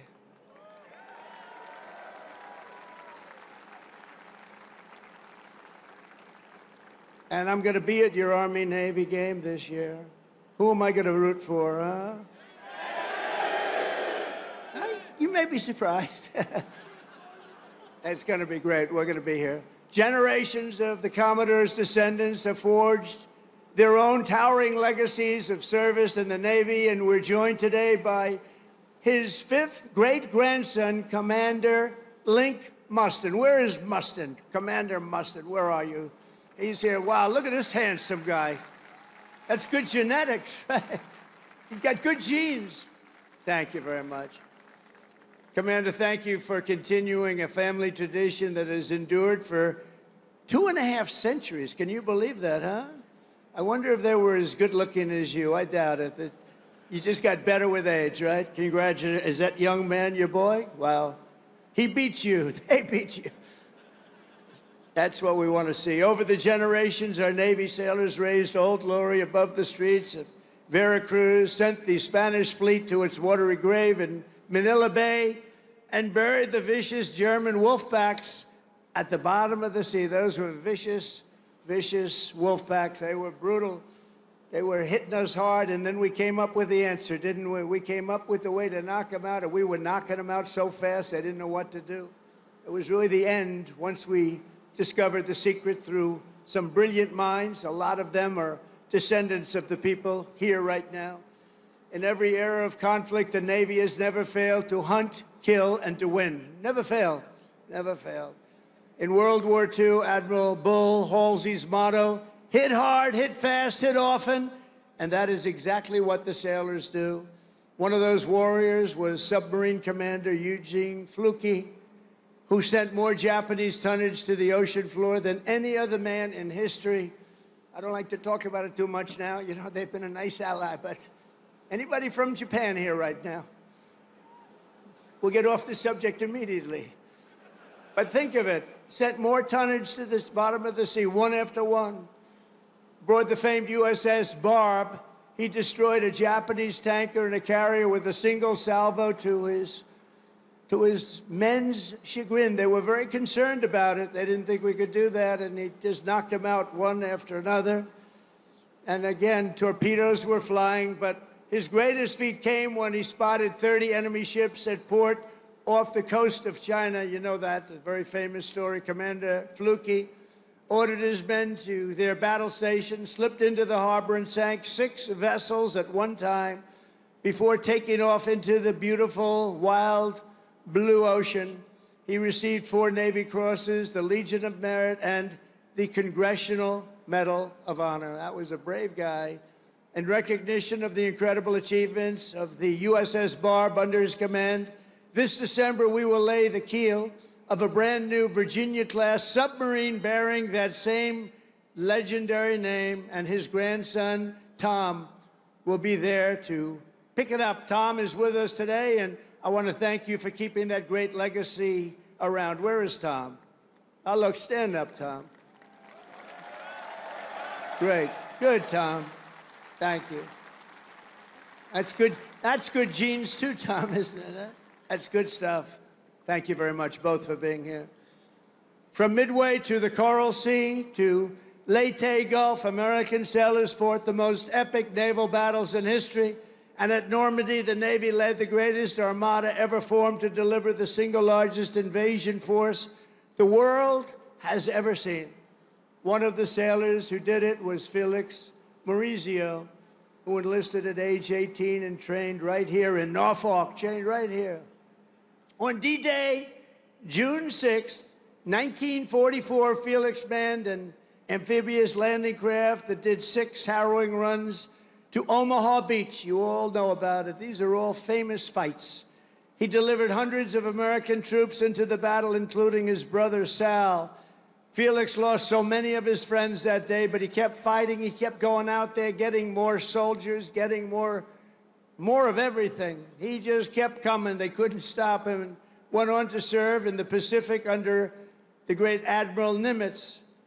In February 1945, he spent his 21st birthday landing Marines on the blood-soaked sands of Iwo Jima, one of the bloodiest, toughest battles ever. Historic battle. 6 months later, he was aboard the USS Talladega in Tokyo Bay. When Japan surrendered, they said, I don't think we want Felix hitting us anymore. And he retired as a chief petty officer in 1966. This year, Felix celebrated his 100th birthday, and he is here this afternoon as a living testament to the glory of the United States Navy. Wow.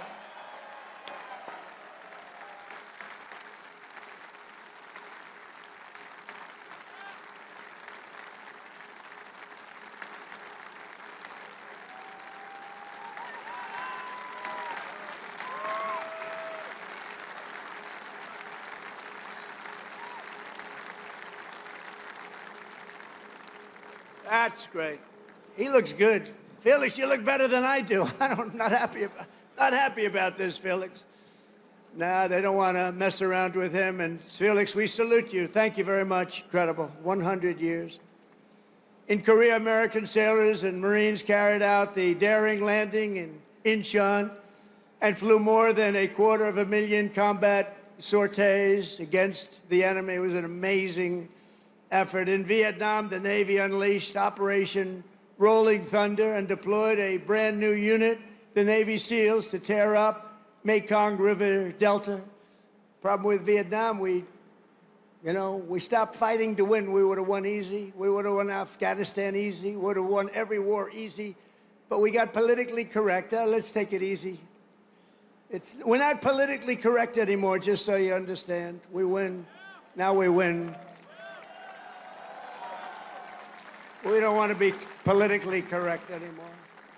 And history will never forget that it was the SEALs who stormed the compound at Osama bin Laden and put a bullet in his head. Remember that? And please remember, I wrote about Osama bin Laden exactly 1 year ago, 1 year before he blew up the World Trade Center. And I said, you got to watch Osama bin Laden. And the fake news would never let me get away with that statement unless it was true. But I said 1 year before to Pete Hegseth, I said 1 year before, where's Pete? In the book, I wrote, whatever the hell the title, I can't tell you. But I can tell you there's a page in there devoted to the fact that I saw somebody named Osama bin Laden, and I didn't like it, and you got to take care of him. They didn't do it. A year later, he blew up the World Trade Center. So we got to take a little credit because nobody else is going to give it to me. You know the old story? They don't give you credit, just take it yourself. And it was the U.S. Navy that dumped his wretched corpse off the decks of the Carl Vinson to sink into the dark abyss. The Navy's central role in the defense of our liberty continues to this day. Just a few months ago, the Ohio-class guided missile submarine played an indispensable part in one of the most spectacular military feats the world has ever seen, the obliteration of Iran's nuclear sites in Operation Midnight Hammer. How did that work out? Pretty good, right?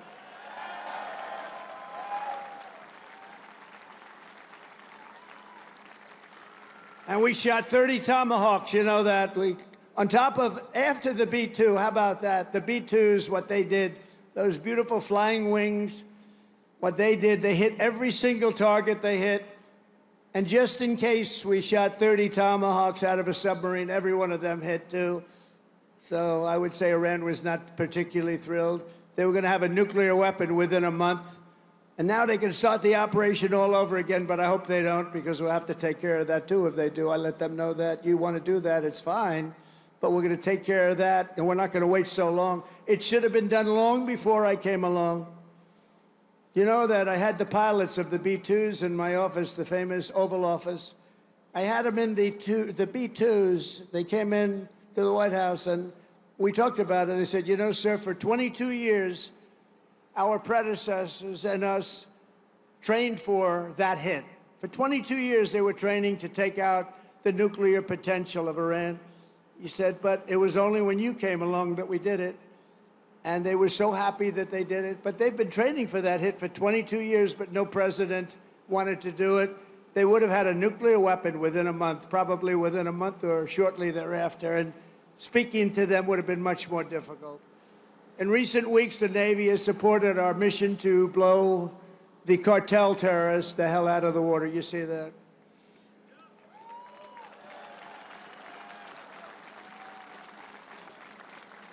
And you know, there are no boats in the water anymore. We can't find any. We're having a hard time finding them. But you know, it's a pretty tough thing we've been doing, but you have to think of it this way. Every one of those boats is responsible for the death of 25,000 American people and the destruction of families. So when you think of it that way, what we're doing is actually an act of kindness. But we did another one last night. Now we just can't find any. You know, it's the old story. We're so good at it that there are no boats. In fact, even fishing boats, nobody wants to go into the water anymore. Sorry to tell you that. But it's, we're stopping drugs coming into America, if that's okay. We're stopping drugs at a level that nobody's ever seen before. Last year, we lost, I believe, 300,000 people. And that's not talking about the destruction to families. Every one of us knows families that have been destroyed because the son, daughter, even mothers and fathers are destroyed by the fentanyl pouring in and drugs pouring in. Well, they're not coming in by sea anymore, so now we'll have to start looking about the land because they'll be forced to go by land. And let me tell you right now, that's not going to work out well for them either. And it was the Truman carrier strike group that unleashed American fury on the Houthi terrorists in the Red Sea.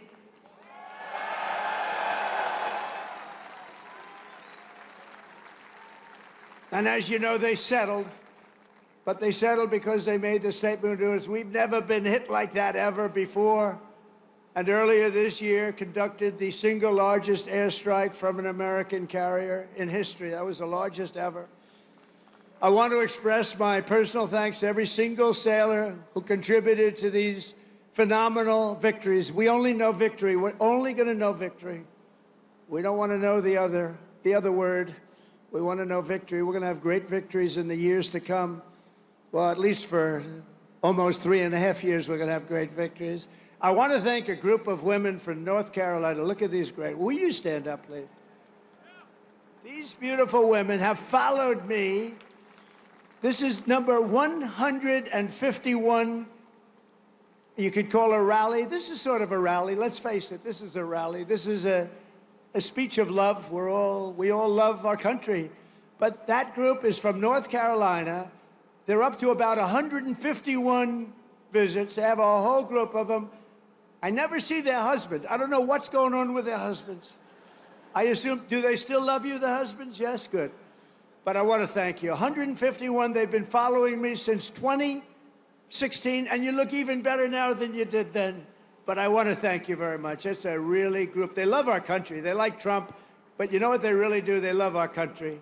And we have the right policy, right? We have policy. We don't want crime. We don't want men playing in women's sports. We don't want transgender for everybody. We don't want to have open borders where millions of people come into our country from jails, from prisons, from mental institutions and insane asylums, drug dealers, murderers. 11,788 murderers were allowed to come into our country. A lot of them are gone. And by the way, Washington, D.C. is a safe place right now. It went from one of the most dangerous cities in our country, can you believe that, to probably the safest, among the safest in our country. Nobody's being hit anymore. It's very safe, and I want to thank you. A lot of the people here have helped. A lot of the people in the audience are people that have straightened them out. It took 12 days, think of that. Now we're in Memphis. We're doing the same thing in Memphis, and we're going to Chicago. You know, we have a governor that thinks it's wonderful when 50 people in a short period of time were murdered in Chicago. Over 200 people were hit. And so we send in the National Guard.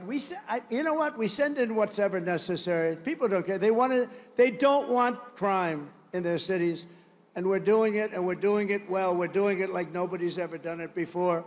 So I just want to tell you, you're very close to D.C. The restaurants are thriving. The restaurants are dying. They were closing one after another. Now they're thriving. They're opening up beautiful new restaurants. Washington, D.C. is safe. And I even went there and had dinner the other night. And I stood right smack in the middle of the street. Secret Service was thrilled. And I gave a news conference. It's a safe place now. Washington, D.C., it's always going to be. Our nation's capital is always going to be safe. We're never going to let that happen again, what happened there. One of the most beautiful places. We're doing a big beautification program. It'll take me very little, very short. But we're doing a beautification program to go along with the security and safety. We're getting rid of the graffiti, the potholes, the broken medians between roads. We're doing a real job, and you'd be proud of it. I think everybody here is proud of it, frankly. That's our nation's capital, and that has to be clean, beautiful, and safe. The U.S. Navy always stands for America. As your commander-in-chief, I will always stand for you. I promise you that. You know that. That's why you voted for me in numbers that nobody's ever seen before. And I want you to know that despite the current Democrat-induced shutdown, we will get our service members every last penny. Don't worry about it. Don't worry about it. Don't worry about it. Do not worry about it. It's all coming. It's coming. And even more because I'm supporting the across-the-board pay raises for every sailor and service member of the United States Armed Forces. But we have to take care of this little gnat that's on our shoulder called the Democrats. They want to give all of our money to illegal aliens that pour into the country. And, you know, I have a bigger heart than they do. But the problem is when you do that, they come in by the millions. Everybody wants that, so you can't do it. But I've also pledged the largest ever investment in our military's history. We're spending over $1 trillion. We've never had anything like that before. $1 trillion on our military, and that includes, along with your Secretary of the Navy and Pete Hegseth, we're going to be building lots of ships and doing a lot of things that you haven't seen happen for 35 years. We'll soon revitalize our once great shipyards with hundreds of billions of dollars in new investments and people coming from all around the world, and they're going to build ships in America. We want them built in America. And as I told our generals and admirals last Tuesday, we are getting wokeness the hell out of our military. It's gone. It's really gone. I don't know that it was ever really here. I think some of the top people had it. I knew a few of them that they were major losers, but they were losers. Unlike our great general, the chairman of the Joint Chiefs of Staff, who may be here, Dan Raisin Cane. You know Raisin Cane? When I heard his name, I said, that's the guy I'm looking for. But he's been an amazing warrior, and he was the one headed up the attack on Iran. And everything he's touched has turned out great. He knocked out ISIS. So I was told it would take 4 to 5 years to beat ISIS. When he came on board, he did it in 4 weeks. We knocked him out in 4 weeks. 100% of the ISIS caliphate. Is Dan Kane here? He is, you know why? Because he's working. That's the one thing. We don't have to worry about him. But he is a fantastic man. It's the man I wanted right from the beginning. I said, if I ever do this again and if I could get lucky enough to win, because we have a base like nobody in history has had, I said, I'm going to pick Raisin Cane as the chairman. And that's what we did, and he's been incredible. We will not be politically correct when it comes to defending American freedom. That's why we have renamed the Department of Defense at Department of War, as I said, and we have changed the name of the Gulf of Mexico to the Gulf of America. That was easy. That was an easy one. For years I've looked at it, and I added it up, and I figured we have 92% of the frontage. I say, how come we call it the Gulf of Mexico?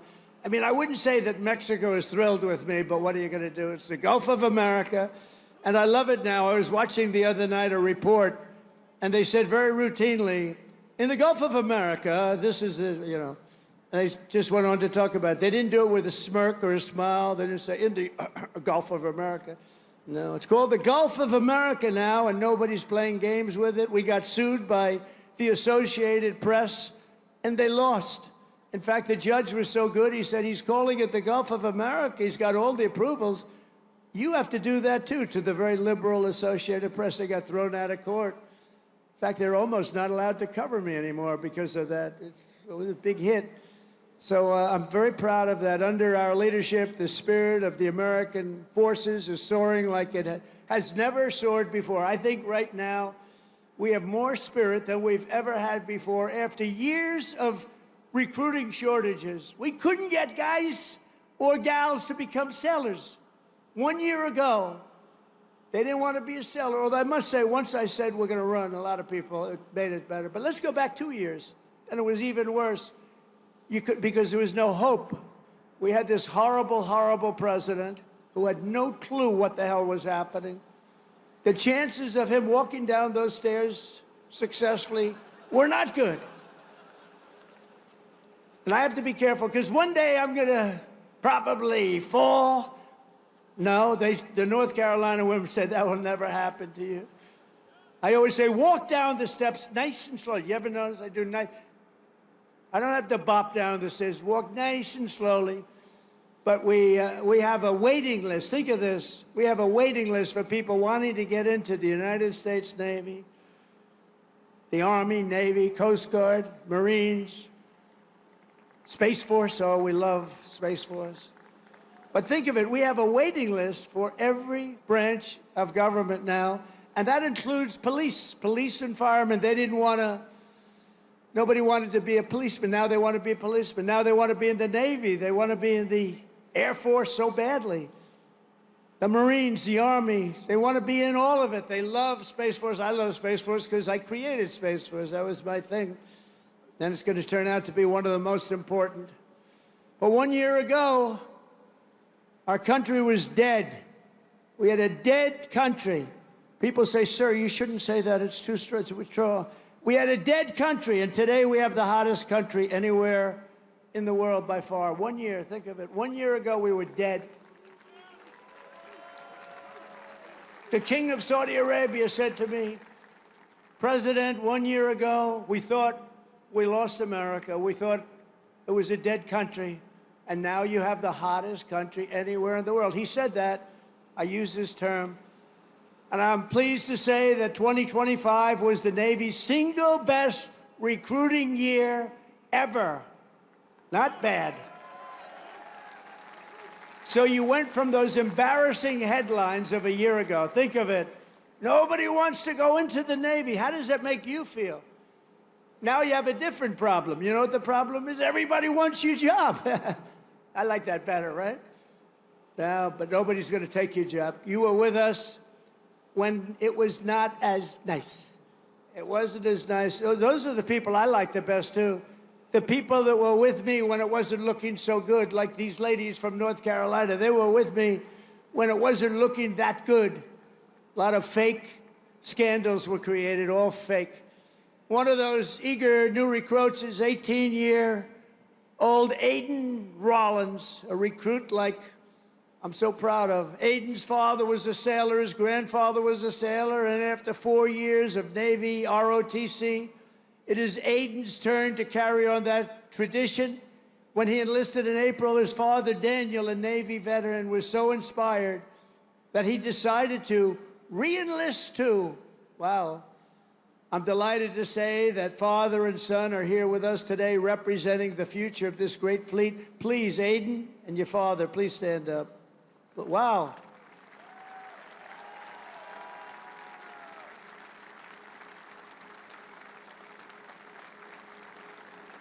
Wow, that's a good-looking family, I tell you. Thank you both. That's a great story. Beautiful. Your father looks pretty young, Aiden. I mean, he's a young-looking guy.